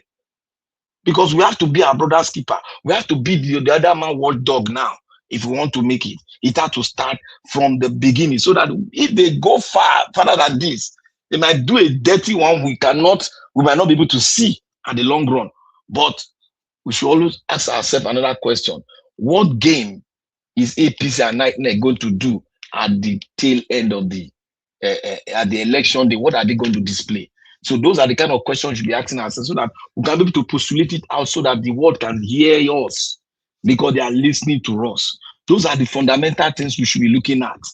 And I want to go to... They are there to observe now. It's a part of the requirement. They are there to observe. Who? INEC. No, I'm talking about we trying to fathom how they are going to rig this election for APC, so that we can expose them. And I want NDC to have a team that will monitor INEC, a team of lawyers and other people that will monitor INEC, so that they can take them on unawares and take them to court, keep them busy in court, so that the people can, put them into ridicule, so that they won't display their shenanigans again. Now, I want to go to Shiore. You see, you know why people cannot speak on Shiore? Many of us. You know why? Shiore has mastered the game using the privileges of being an activist. He has used it against the right-thinking Nigerians that were supposed to be looking holistically, but they are using that leverage to say, oh, Chiore, they are still not deciding Chiore, they are still saying Chiore. I told you all, until when Chiore will carry something and stab you on your leg, then you will all understand and now start calling him a traitor. Chiore is a proxy. I mean, that will I tell you people. It's a proxy. You cannot tell me you as a human being, you see good thing. Good thing is doing is the good thing is emerging. Good thing is appreciated by all. They are all the population in a state. And Chiore will come out with a different thing that is doing nothing. He emphatically says he's doing nothing. That's to show you that it's a proxy. Proxy does that thing. That's the way they do. They will be on the fence. They will make you. They will make you. You know, you that want to make a decision that that cannot penetrate them well in terms of investigating them because of their antecedent. You are trying to, say, oh, because of what you don't do the past, I'm not gonna look this side. Look, oh, I go, and then if Peter Obi do mess up today, I go open them up. We are in a revolution whereby we cannot afford to do mistake. Anybody that messed up, throw him under the bus. Then after we win election, we can say, okay, we are sorry. That's it. Chiore is trying to do a damage to the political scene of Peter Obi. That is what he's doing. Because Alex Otti, whether he likes it or not, he will definitely work for Peter Obi. Forget all this why they go meet this thing. Goodness cannot pari passer with evil. The people have their mind. The people of their state know who they want to vote for. The East have already shown. Go and look at the election, the primaries of NDC in the East. It was one-way traffic, massive. People, although look at I've seen a lot of it. I've seen about 40% of the pictures, videos of the Eastern blocks. It was massive. I could not believe. I was asking myself, within a short while, just a month, they can bring this superseding the ruling party. This is awesome. Go and look at Ome, the man with the red chieftaincy hat. Go and look at his constituency. You will shout. I thought they would do mistake in counting. It was rowdy. The man was being squeezed, but he never shouted on anybody. He was there holding that placard for Obi. That is it. The battle has just begun. ADC is the voice. The ADC is the train that we are going to use. And it is here to stay. The people, Nigerians, are beginning to awaken in their millions. I just thank God that they are seeing it. You see why God said, he said, all things shall work together for our good. We men, we complain, but God said it will work for our good. The dirty things that this APC is doing is awakening the downtrodden Nigerians. It's a gradual process. We will get there. But I know from what I've seen, the Nigerians are awakening. And as they are awakening as they are awakening in their thousands, millions, they are going to affect others. And this very president, all I want to pray for all Nigerians is that we should come out in an overwhelming millions. Let us complete that 89 million people. Let us complete to like 50 million. They won't be able to read. They won't be able to read. Because Nigerians, we have been shouting, follow your vote to the end. Follow your vote to the end. And I want to thank some leaders that have seen it, that yes, they must do this for the future, for the Nigerians that are coming, because their time is gone. Chiore is just playing panky on people's mind. Look, there will come a time, everybody should mark this, Chiore will be hiding from the public, because what he's doing will be made open for all. This thing has happened in the Arab nation, Africa. Those that were trying to convince people, but they were working, they were proxy. for the incumbent. They cut out of them, and you know what the Arab nation does to those kind of people. Shorel will come to a time he will be scared to come out. He will travel back to America and meet his family. That guy is not. He does not mean well for the Nigerian nation. If he wants the country to be divided, come out. You have big support. We the conservative, we know what we stand for. We know what we stand for. If this does not work, we know what we work. Again, we have a plan B. But we want to make sure that the Nigerian people see the picture themselves. Let us push so that we can, when we push, the world will see all that we are pushing to make it. But when they try to stifle us, the world will also see it. And when a referendum is being made, the world will see the result of the Nigerian people. I am confident that the Nigerian people now they are getting awakening, and they know who to vote for. They will know who to vote for. The battle has begun. Within 5-6 months, when the campaign train moves from next month, from that time, we will see those people that you are thinking that are coming out for presidency. I want us to ask ourselves a question. Do they have a pathway to Asuro? They don't have. The answer is they don't have. Now, the question is again, why are they out there to seek for the presidency? Why are they? Are they working for someone? Are they work? So let us picture our mind and look at them. Who are they really working for? Who are they really? Because these people, some of them were against, many of them is against Tinubu. But at the long run, they came out from the south, which Obi is also coming out from the south. Why are they coming out from the south? To the north, Atiku is no more match. The way I see it, is no more match. To me, I don't know to others because I'm watching what is happening in the north. Atiku cannot blow the typhoon that is coming from the north. He cannot blow it aside. I can only say he will take his own share of his own state, but to proceed for the entire northeast, he's not going to do. He can't win it. So that is what I'm saying, and I pray that more Nigerians will awake, even if they don't want to register the age 18 for the next election. Those ones, we thank God that those ones that say they won't vote in this election, they've now decided to come and vote. Go and look at people coming out of East. The old women in the village, they were coming out, queuing up. I was shocked. This is a good work we are putting together. Let us continue to put pressure, but let us not forget to ask ourselves question: why is Donald coming out? Why?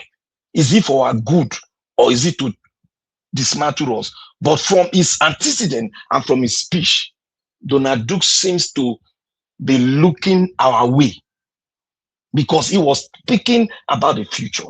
He was speaking against this government, that the way we are going down.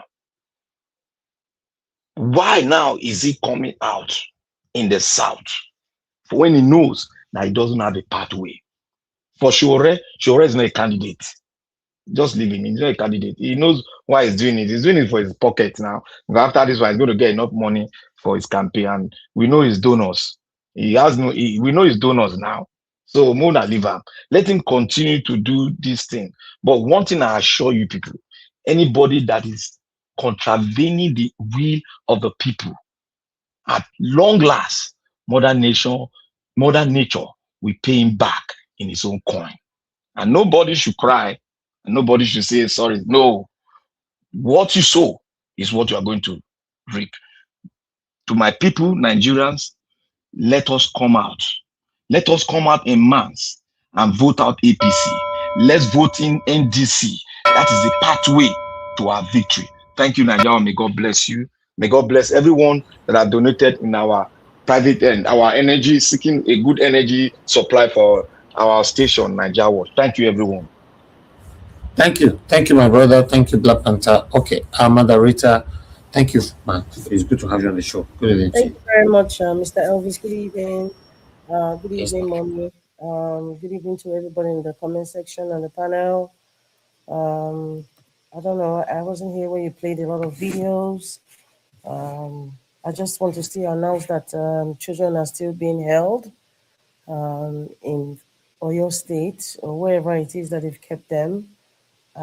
Whatever plans that people have, I pray that, whatever plans the government or people of authority have to save those little 2-year-olds and 3-year-olds, and the women and men, of that school, it should be expedited.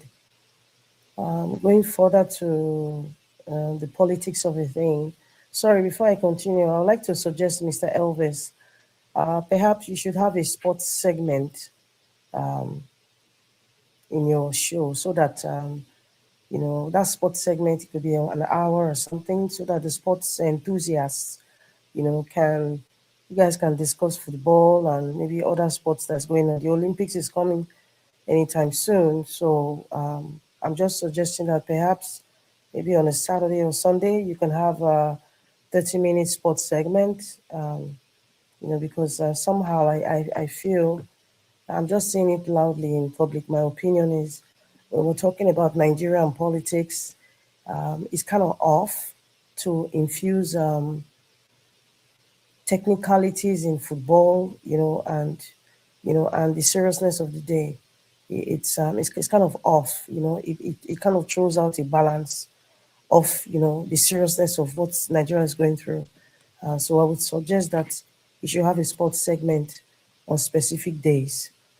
It will be very, very good because I know there's a lot of people that want to queue into Nigeria Watch for sports because take it or leave it, there are people who are extreme sports enthusiasts, especially when in regards to football. That aside, now coming down to the politics, for Jonathan, there's something Mr. Chris, I don't know if it's Mr. Chris or somebody said that there's no way Jonathan can be in the race. I don't know who said that, but, and then he gave reasons why, like, okay, he said if it was the man from Bodolon sponsoring him, he would have joined the Wike faction or, and, see, I cannot emphasize this enough. We are dealing with very crafty, dark entities, and they can swing anyway. You see, our minds are too pure.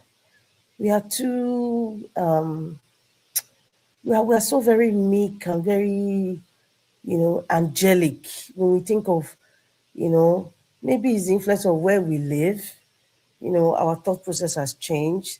We sometimes forget the kinds of entities that we are dealing with. We have to come to that reality. We have to. And I think many of us haven't realized the kind of, I don't think we know the degree of darkness, D-A-R-K, dark entities that we are dealing with in Nigeria.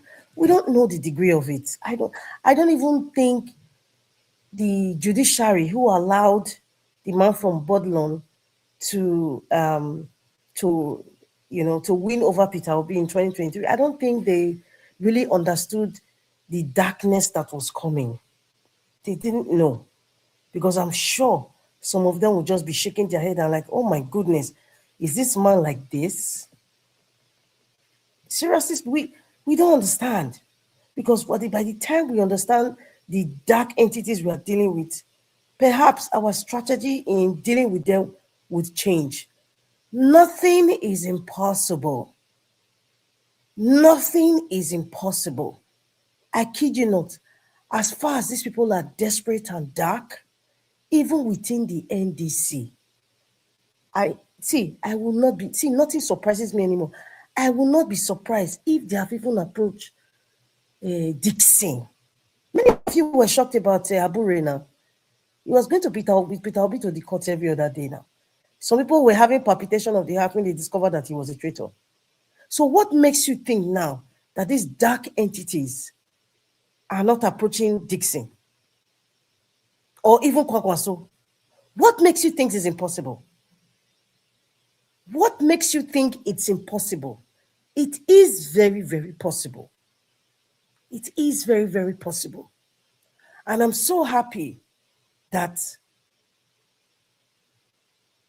someone like Peter Obi is no longer going to campaign. In fact, I support that he's not going to campaign for any other person who wants to ride under the umbrella of NDC. Oh, I'm campaigning for you. No. I saw your caption yesterday. I just didn't really want to talk about politics, but since we're talking about it, one of your caption yesterday, Mr. Elvis, and by the way, please, if you're in this panel, you haven't clicked on the like button, maybe you forgot, and the comment section, can you just click the like button? You know, the thumbs up, just click it and share this program. Your caption about, Peter Obi should have, it's something to do with Peter Obi should have campaigned for Aisha Yusufu, being a candidate for the senatorial seat in Abuja. I disagree with whoever is supporting that. At this point in time, every person who has worked with Peter Obi, who has supported him in the past, or who hasn't even supported him in the past, and they want to go for any political position, I don't think they should ride under the umbrella of Peter Obi. Let us see how popular you are. If you did not win, as a matter of fact, the fact that you support Peter Obi is not a ticket for you to be granted a political position. If you go for the primaries and you didn't win, like Emeka Ike, for example, it's okay. But I want to see your allegiance and your support. If you have, I want to see it on social media. If you have influence, for example, Emeka Ike, who is influential, I want to see your social media, your social media report. I want to see what you are doing in your ward. I want to see what you are doing in your local government as time goes by. Perhaps in the next opportunity for you to have a political position, I've seen your service. I've seen how genuine you are in my own eyes, my own personal judgment. Then I'll know that, okay, it's really not about using Peter Obi. You really want to serve. So I would say that Peter Obi shouldn't be campaigning for anybody. Go and campaign by yourself, especially when it comes to primaries. If it's for the general main election, I would understand that. I mean, every political party, aspirant, you expect everybody to support you when you're campaigning, for the last leg. But for now, the primaries, everybody go to the field. Let's see your popularity. Let's see how you want to serve. And if you didn't win, don't cry woof woof. Go back to the drawing board, support Peter Obi, support your party. Then we will know how genuine you are. And I don't know what other topic again you're talking about. Okay, for Jonathan, this is my own postulation. Jonathan is eligible for 4 years. I believe he did 4 years or is it 6 years? I don't know how many years now. Yeah, Yaradua didn't last 4 years. I don't know how many. Mr. Jonathan or any other person, you can do the calculation. But however, Jonathan, I would say, would only be eligible for 4 years to be president. Yes. Because Constitution says maximum 8 years.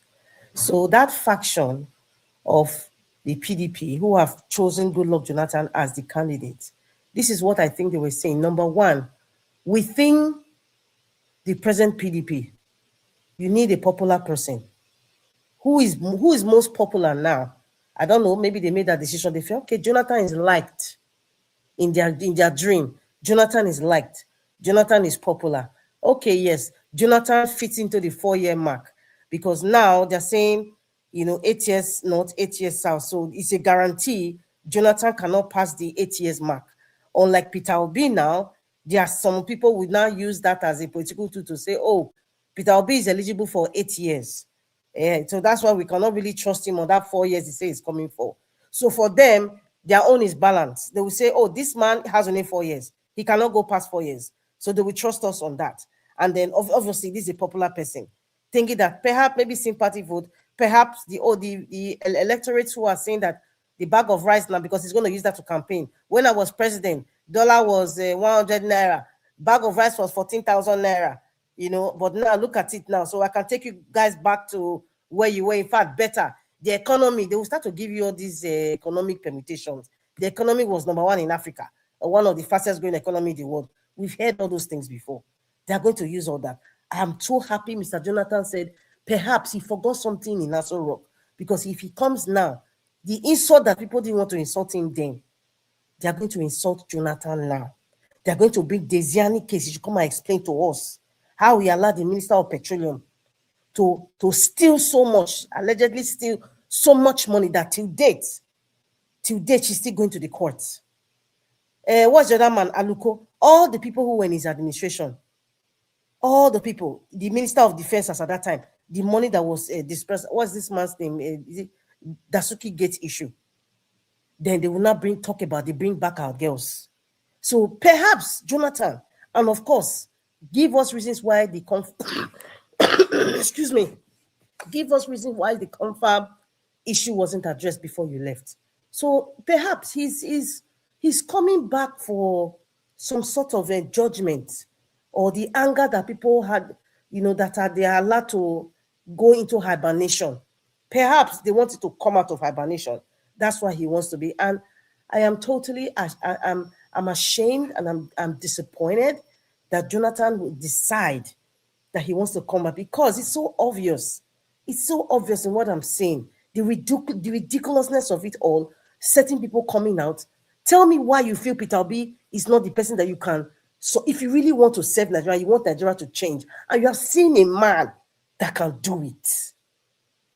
You have seen a man that can change things, if not 100%, even 50%. You now decided that you are now using the right of, is my fundamental human right. To hell with your fundamental human rights. To hell with your rights to go for any political position. Because right now, throw rights away. Throw freedom of speech away. Throw prerogative away. Personally, I'm kicking that up, because our prerogative now is that Nigeria needs a new administration. Nigeria needs Peter Obi to be president. You can say I'm being vindictive, or I'm being authoritative, or I'm being cantankerous in some form. I don't care. If Donald Duke, Jonathan, and those other lizards and termites who want to come on through under different political parties now to say, okay, they want to be president just to split the votes, that's wickedness. They know the truth. Mr. Elvis, there's something you discovered yesterday, or you put out there yesterday. I have been pondering on it. When you said there are 3 categories of people in Nigeria. In fact, not just in Nigeria, 3 categories of Nigerians. So I am including those in the diaspora and those back home.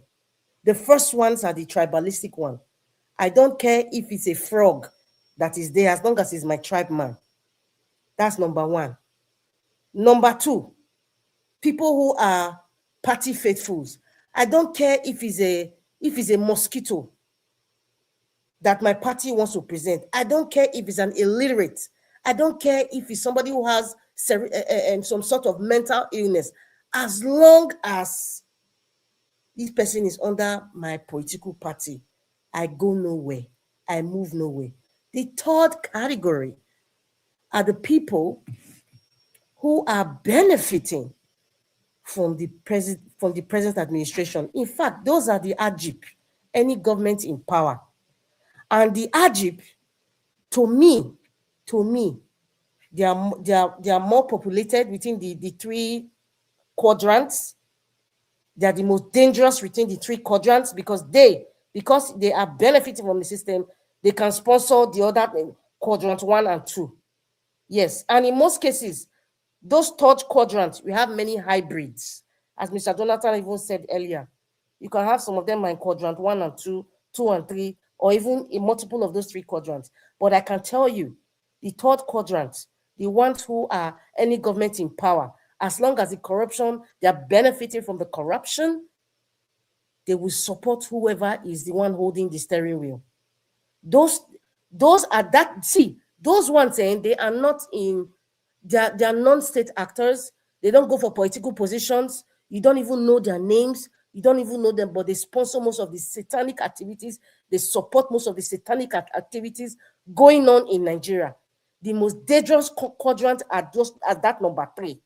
Because number 2, if number 2 is a staunch number 2, there are chances that number 2, who is supporting only his party, chances that he can deflect and leave the party. So they're not really dangerous per se. Number 1, who is tribalistic, realistically, they can be tribalistic, but however, they can swap or they can sit on the fence. They can sit on the fence or swap based on personal reasons. Maybe their daughter married one particular tribe. Let's say they're in tribe A, and their daughter or their son married tribe B, and that tribe B that they married have influence. So anytime their tribe A or tribe B is in a political position, they will pick either of those ones. So those ones are kind of wavy, but quadrant 3 are the most dangerous. They encompass the other two. There's their combination of it. So when I see people like Donald Duke, in fact, when you look at the whole league of them, it's just like, is anybody really want to serve Nigeria, or it's just for their own personal gain? Honestly speaking, there's something recently that went explosive regarding Edo State. In the scheme of it, and I said, with all these things I'm hearing, I have not heard anything that is said behind the scenes about, within this frame of 6 months, we want to have real track around Edo State, or want to have like some industrial buildings, we want to have like this big factory. It's all about sharing formula. It has nothing to do with development or advancement. So sometimes my mind I keep pondering on this. I'm like, is there really any need for election? Is there any, and if I say that, I'm kind of conflicting that. Am I saying that all the work Peter Obi has done, even the work we are doing here in Nigeria, are we saying I'm just going to throw that all away, like it doesn't mean anything? But at the other end, I don't look at it like, is there really need for election? Because as a nation, individually, we are not even together. We are not even together. I'm making that judgment based on what I'm seeing, not an assumption. It's based on what I'm seeing. How difficult is it for a nation that's divided, for some group of people who have been there before, who know the truth? How hard is it for them to just say, you know what? I think I've had enough. I think I've made enough money. I think I've done well for myself. I think I've gotten the popularity already. You know what? Okay, at least I'm getting to the, I am actually in the, what they call this thing when you are traveling? I am actually at the transit level of my life before I go see God's judgment. Before I go and see my maker, I'm on the transit level. Okay, let me just, you know, why can't they think like that? Because they're in the category 3. So it kind of makes you question. And that's why sometimes I really look at Peter Obi and like, what a man. In the midst of all this, and I'm sure Peter Obi is even thinking at some point, like, you know, is it really worth it? Why am I stressing myself for this country? Why am I stressing myself for these people who don't even care? Why am I stressing myself for these traitors around me? Why? I can go and be enjoying my beautiful wife now, my children. Just go to somewhere, you know, just be flexing. Leave Nigeria to their problems. Be making his own money and doing his business. I'm sure sometimes those things come into his mind. He's a human being. But I think, you know, there's some divine power that keeps pushing that man every day he wakes up. Don't give up, don't give up. And it's, sometimes I even wonder with men like Mr. Nigeria, I don't know how you do it. When you absorb a lot of all this negativity, a lot of all this information, you absorb it. I don't know how you diffuse it. Maybe that is sometimes, that's why I said, you know, we should have time for these football things. Perhaps to just diffuse most of the negativity, you know, and all that. I don't know how you manage it. And that's why I always pray for you, Mr. Elvis. And many people who come here every day, Mommy Diaspora. I don't know, because when I think about all the sacrifices we're making for Nigeria, everybody that comes on this panel every day, time is money. Time is the most important thing in life, time. But we have to spend the time here to come and talk, to come and teach and educate people.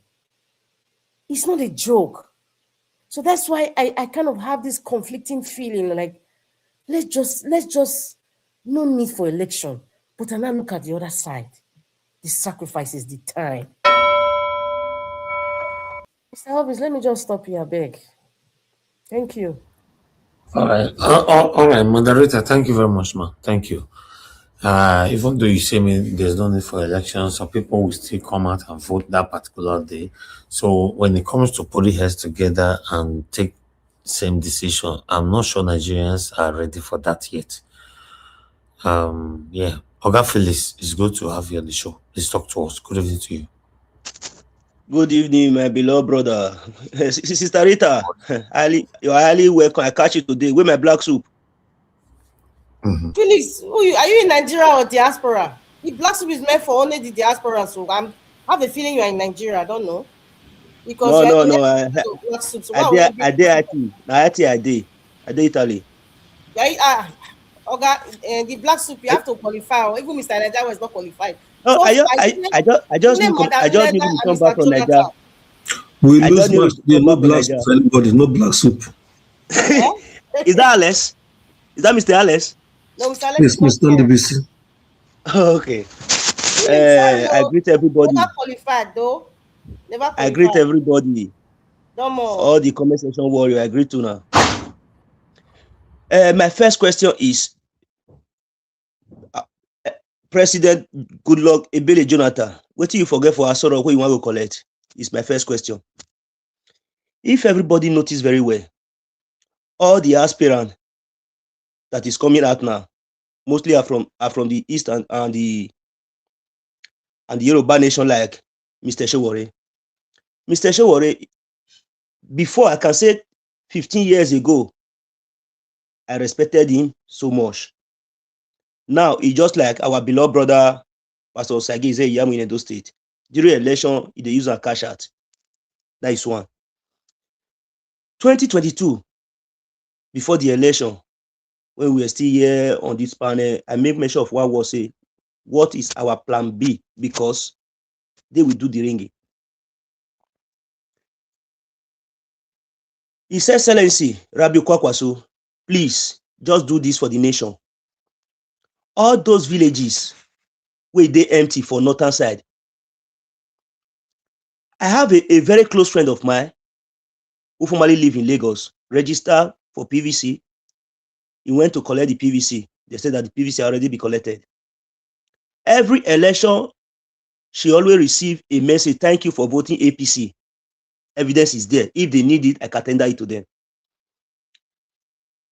Rabbi Kwakwaso, please just do this for us. All these villages where people not there for north, if possible, if Arise and all the television stations should go there, because those are the place they are going to use to ring this election. I know that they will never win north without President Tinubu and the rest aspirant. Now where they put their mind, you can see it from their primary of the ringing. I don't think we have electoral body in Nigeria. There can be electoral body, not fit they talk, say go to the court. Now they're supposed cross-check all the votes across the nation. What did they do for the last election? They were in the side of the APC, Kaba. All we have to do, if it is possible, before this year runs out, we should go out for a peaceful protest. All these villages, after I don't go record that, poster online. Because these people, I know them, I've been with them, I've worked with them before. I know the way they do their things. We should go to INEC office to ask them, any vote that comes from all these deserted area should be avoided and should be cancelled. That is first. Now where APC put their mind be that, because they know say one vote they not go get. They should make it mandatory of uploading all the results from the polling unit. The Senate and the House of Rep should pass that law. It should be mandatory, because if they not make it mandatory, APC is going to ring it with the help of all this northern area where BC people not there, where they don't use bandit pursue. That is another thing, very important. Now that our principal is on board, please, those that have the power online, many of us have to live online and be on ground. That is why these days, I know it will come panel like that. I'll be waiting for the primary. Now that we have our principal on board, we should work hard. Very important. Very, very important. Because last time we don't have time to work enough. Now we have a lot of time to work. Because anything where we they talk online now waiting that they use, they do their calculation as they want to ring them. This time, not be joke.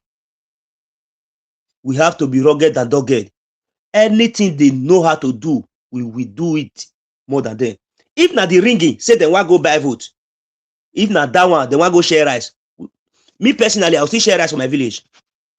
Me, I see as they want to ring. They should make it mandatory. They should make it mandatory uploading the result. Without that, all this fight we will fight. We might fight in vain. Because this time, there is no need of going to court because the court is theirs already. Who they appoint INEC chairman, Mr. President. That is just all I have to say for now. Because no time for joke again. You see that we get it right now. Thank you. Or the country might be in a chaotic condition 2027. Thank you. Thank you, Mr. Phillips. Thanks for your wonderful submission. Thank you. I appreciate you. All right, everyone have spoken. I want us to have our final submission, and tomorrow we'll be presenting the journey of our solar here. We'll be giving. If I will showcase so many things tomorrow. Tomorrow, please endeavor to join us. If you know you supported this course, please you need to be carried along. Tomorrow we'll do that. Today now it's quite late now. It's 12 after 12 here, and we came out late, so I don't want to extend this broadcast anymore. I appreciate every one of you. Now God will bless you now. Let me come for a final submission. 2 minutes, please. Everybody stick to your 2 minutes. Mr. Jonathan, your 2 minutes, sir. Mr. Elvis, thank you very much. Yeah, thank you, Madam Rita. Your analysis, it take it to another level. Those the three categories of Nigerians, they are the troublers of Nigeria, the tribal Nigeria. I call them the second one, the reckless. They are recklessly partisan.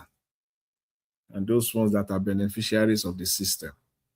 Thank you for expatiating on that again. But in fact, I have to leave what I really want to talk about this 1 minute. I just want to kind of pay attention to what Mr. Felix just talked about now. I never looked into that direction. And I think it's very, it's a serious matter. Those empty places, those deserted villages that we've been seeing across the length and breadth of Nigeria, at least in the last 1.5 years now, and they continue to grow. So we can say that vote will come out from these places, and it will be in large numbers because these places are deserted already. So as he was talking, one thing that just came to my mind was that could it be part of the reason why the Tinubu government has not been doing anything regarding these areas to ensure that these residents, they get back peacefully? Could it just be the reason that they need these empty places? And I want to say that votes will come, and we have to take note of it now. On election day, you will see massive numbers will come out from those places because nobody to fight, no polling units. There will be official polling units, but election will not take place there. There are no people there. These places have been deserted already, and expect big, massive numbers they will throw out from these places. This is an eye-opener. That's one thing I like about, all this, political discourse and on a platform like this. People just chip in something that maybe you have been, you have just been blinded on. You are not really, you don't even think about it. And I think this is a very serious point that we should take note of. All this, because there is no reason why the people will be deserting their villages. People are literally living. Villages, areas are empty, and the government is doing nothing. They keep it that way till after 2027. Wow. All right, thank you. Anyways, at least now we know, and as we continue to talk about it, maybe it will be a checkmate from them. Thank you very much, Mr. Ivis. I appreciate it. Thank you very much, Mr. Jonathan. God bless you, sir. I appreciate you. Thanks for that you do. Thank you. Let me go straight to Mr. Paul, please. Your 2 minutes. Well, thank you, Ninja Wash. Let me chip in on some of these other candidates running for the presidency. I think it's just sheer greed and sense of entitlement. They think it's a circus. They just want to come and play. They don't have genuine interest of rescuing Nigeria.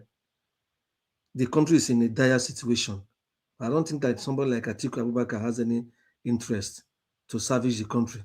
It's only those their entrenched interests, and some of them feel entitled that it's their right that they should have it. If somebody like the man who is in power now should have it, the man at the villa, they too should have it as well. They don't have interest of the country at all. And that is what people should note and avoid voting for them and focus on Obi so that Obi will help shape the country better. That's one. Then what Mr. Jonathan just said now, these ungoverned places, abandoned areas, there are several of them across the country. And elections have been holding in those elections, they've been just writing results. What they usually do, they just come to that area, gather some people from the city and put them in one place there with security people and just say, vote. They just vote for the ruling party. They just allocate results to others. That's what they do in some places. So the political parties should keep an eye on that. Ensure that INEC bring out those areas and say, in these areas, because of this problem, there's not going to be elections in those areas, and they will ensure that any result that comes from those areas will not be accepted. It will be illegal. So the parties have a lot to do. They have a lot of eagle eye to fix in various areas. It's not just campaign alone. A lot of things may be going under the radar that they may not know. So they have so much to think about and plan to block all these loopholes. Thank you. All right, thank you, Mr. Paul. God bless you, sir. Thank you very much. Let me go to our Dream Nation. Your 2 minutes, sir. Okay, you're not there. Black Panther, your 2 minutes. Let the next person. I'll take after that person. Okay, 2 minutes. Thank you very much, Mr. Elvis, and God bless you, sir. And thanks to all those who have donated, for this project. And I know that guaranteed, at least we know that Mr. Elvis can come on the program on it every day, without spending so much money on fuel. So, and I just want to thank Mommy Diaspora for all that you're doing and everybody in the comment section, and you especially, Mr. Elvis. The time that you come here to sacrifice, it's I can't explain. I don't think anybody can pay you. I just want to say thank you. And then please, let's just remember those children who have been kidnapped, who are still in the forest, the 2-year-olds, the 3-year-olds, and the teachers, and, their spouses and their family. Let us put them in our prayers. Thank you so much, Mr. Elvis. I sent you some things on your WhatsApp, Mr. Elvis. You can check it out. Have a good night, everyone. Okay, Margarita. Thank you very much. Thank you. Please endeavor to join us tomorrow if you can, as we appreciate those people, including you, and everyone that contributed to this solar and the journey of the solar. We are doing it tomorrow. Please, guys, endeavor to join us if you can. Okay, let me go for Oga Phyllis, 2 minutes. Sir. Thank you, my beloved brother. In respect of those teachers and pupils and those students that they kidnap, I saw a video of VDM this evening where he said, if the government cannot do anything about it, from on Monday, we will start fundraising. All those kidnappers, they should paste, they are on social media, they should paste how much they need. We do a funds ready for them, because the life of those children and those teachers is very important to us. They don't deserve it. It's because of the failure of the present administration of APC and the political dealers. That is why we consider ourselves for this condition. Each and everyone, please, I'm pleading to Nigerians, home and abroad, when the fundraising start, even though it's 500, 1,000, please just donate. Their life is very important, because you might say, they are not my family. Tomorrow it might be your turn. Every time can be 6 o'clock. Nigeria now is present condition. It's not a country of a particular concern. It's a country of many concern. We have to deal with it.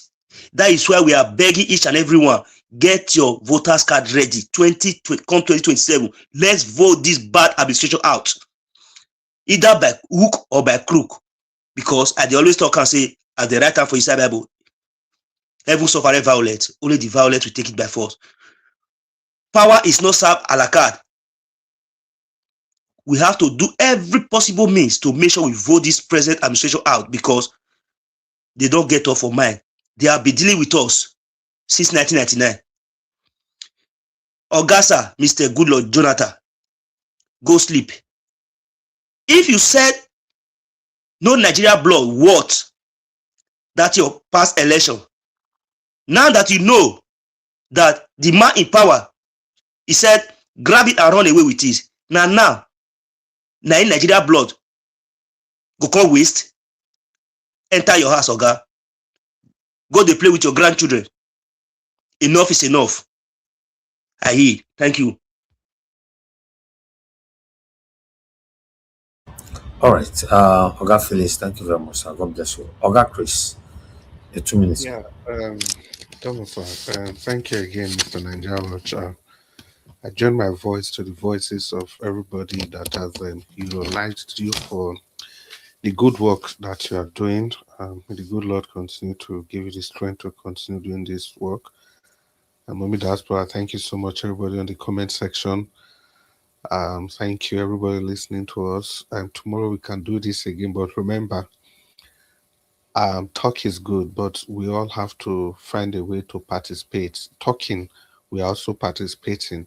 So if you are not talking, try and be doing something to participate in the process. Nature abhors no vacuum. If you leave this place open, other people will come and invade, and that's how they do it.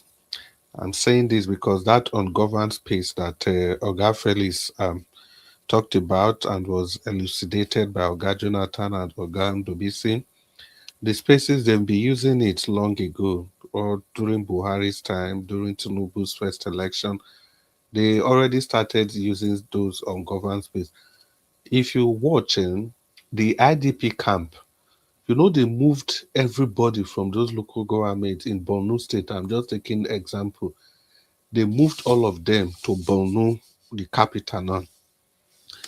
So what they do during the election, there will still be votes from those local governments first. Then there will still be votes from the IDP camp. The local government that is empty, for people that are clapping for Zulum, if you watch each time they do election, Borno State over 800 plus. I think the last election, Shetima came with almost 1 million votes.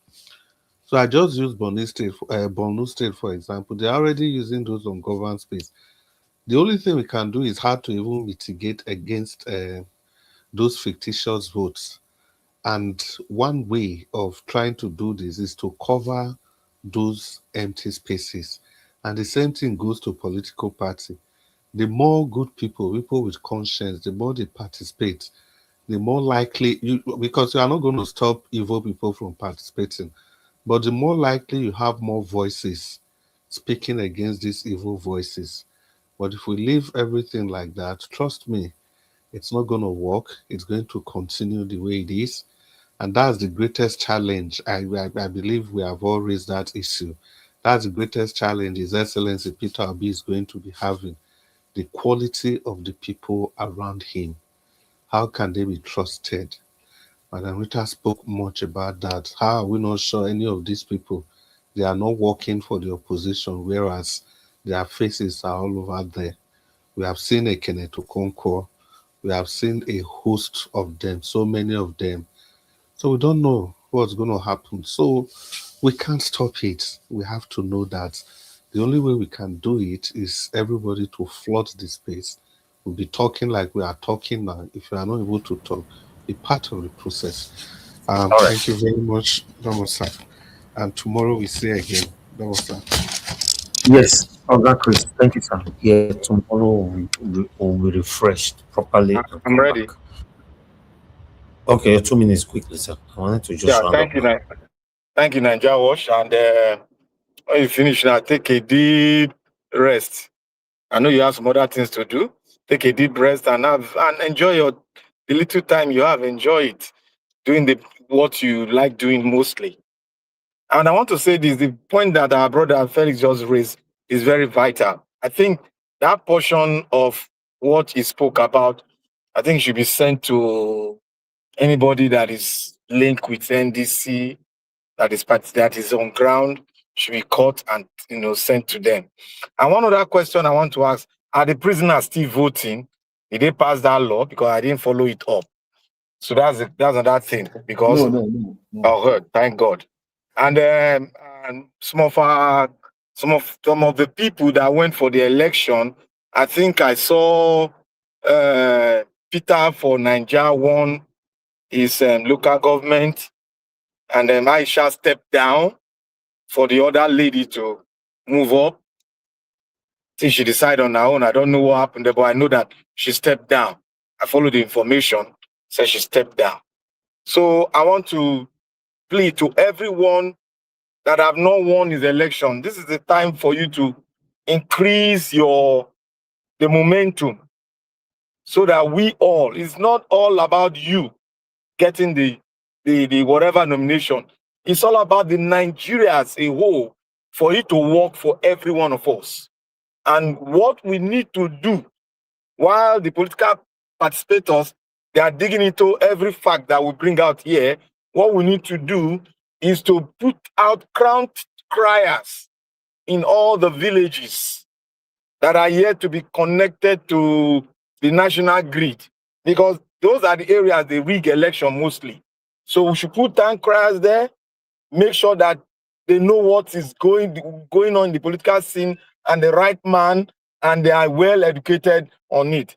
I think the obedience are doing their job. I want us all to increase the momentum, and if need be, if we know our own side, any of us, those of us in diaspora, we can sponsor most of the town criers to go around so that they can bring people out, because we need people in the millions that has voters card in the village to come out en massively, because this is called the emancipation of the Nigerian space. If you want a country, come outside the mass and vote NDC. If you don't want the country, stay in your house. So when you stay in your house, the suffer will continue. And we that know what it is will continue to ask that we need a referendum. Is it that we have it? Or we move our placard to the United Nations and seek for that. Because we cannot be sitting down while our citizens be being killed, being fired. So I beseech every one of us to do it necessary. The money can be a weapon that we can advance this political emancipation. We can use it so that our people will be well informed, well educated, to come out massively in their millions. Because we need millions. We need to reach to 50 million voters should come out. Average of 50 million. That is what we need to overrun them. I beseech every one of us, let us increase the momentum and participate. Even if we are not on ground, let our finances participate and do the work for those that are on ground to do the soldier march for the emancipation of this nation. So I want to say thank you to everyone who has donated to the solar panel. May God bless every one of us, increase us in all ways in Jesus' mighty name. Thank you, Nigeria Watch.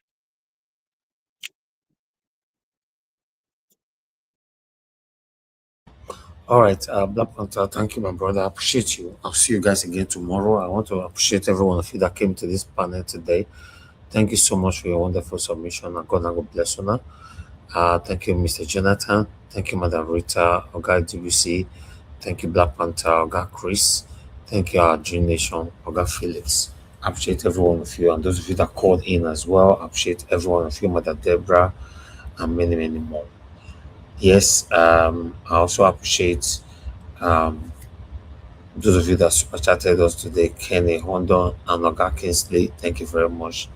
Why are people right on the comment section? Mother for Mom Diaspora. Thank you very much, Mommy. Appreciate you. Thanks for that you do. Thank you, Abazi. Appreciate you. Thanks for that you do. Thank you, Mother Peggy Mondi, Mother Stella Masawedo, Mother Eugenia, Mr. Michael Oganamaru. Thank you, sir. Thank you, Mr. Johnson Emmanuel and Laura Mena. Thank you. I appreciate you. Thank you, Keshuko, my brother. I could see you. I appreciate every one of you. We've come to the end of the broadcast. I'll see you guys again tomorrow.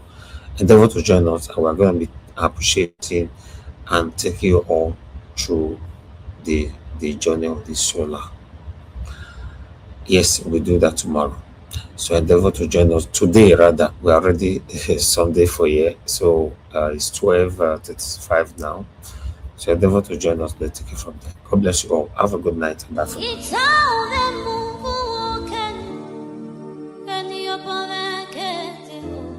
That's right.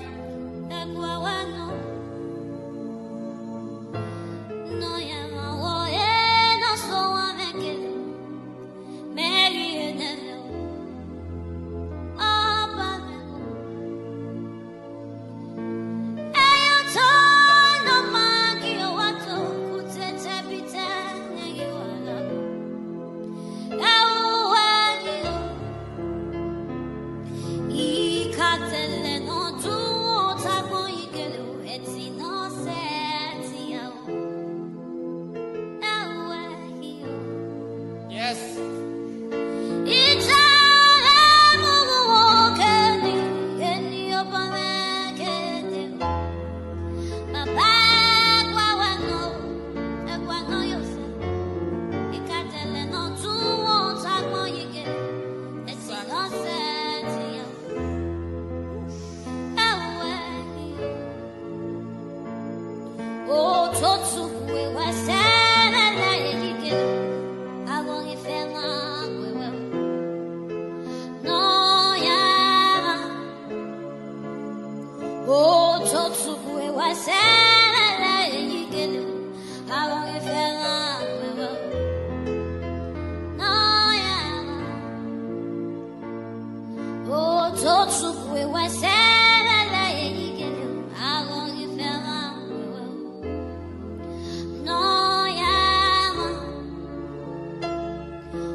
There's power here tonight.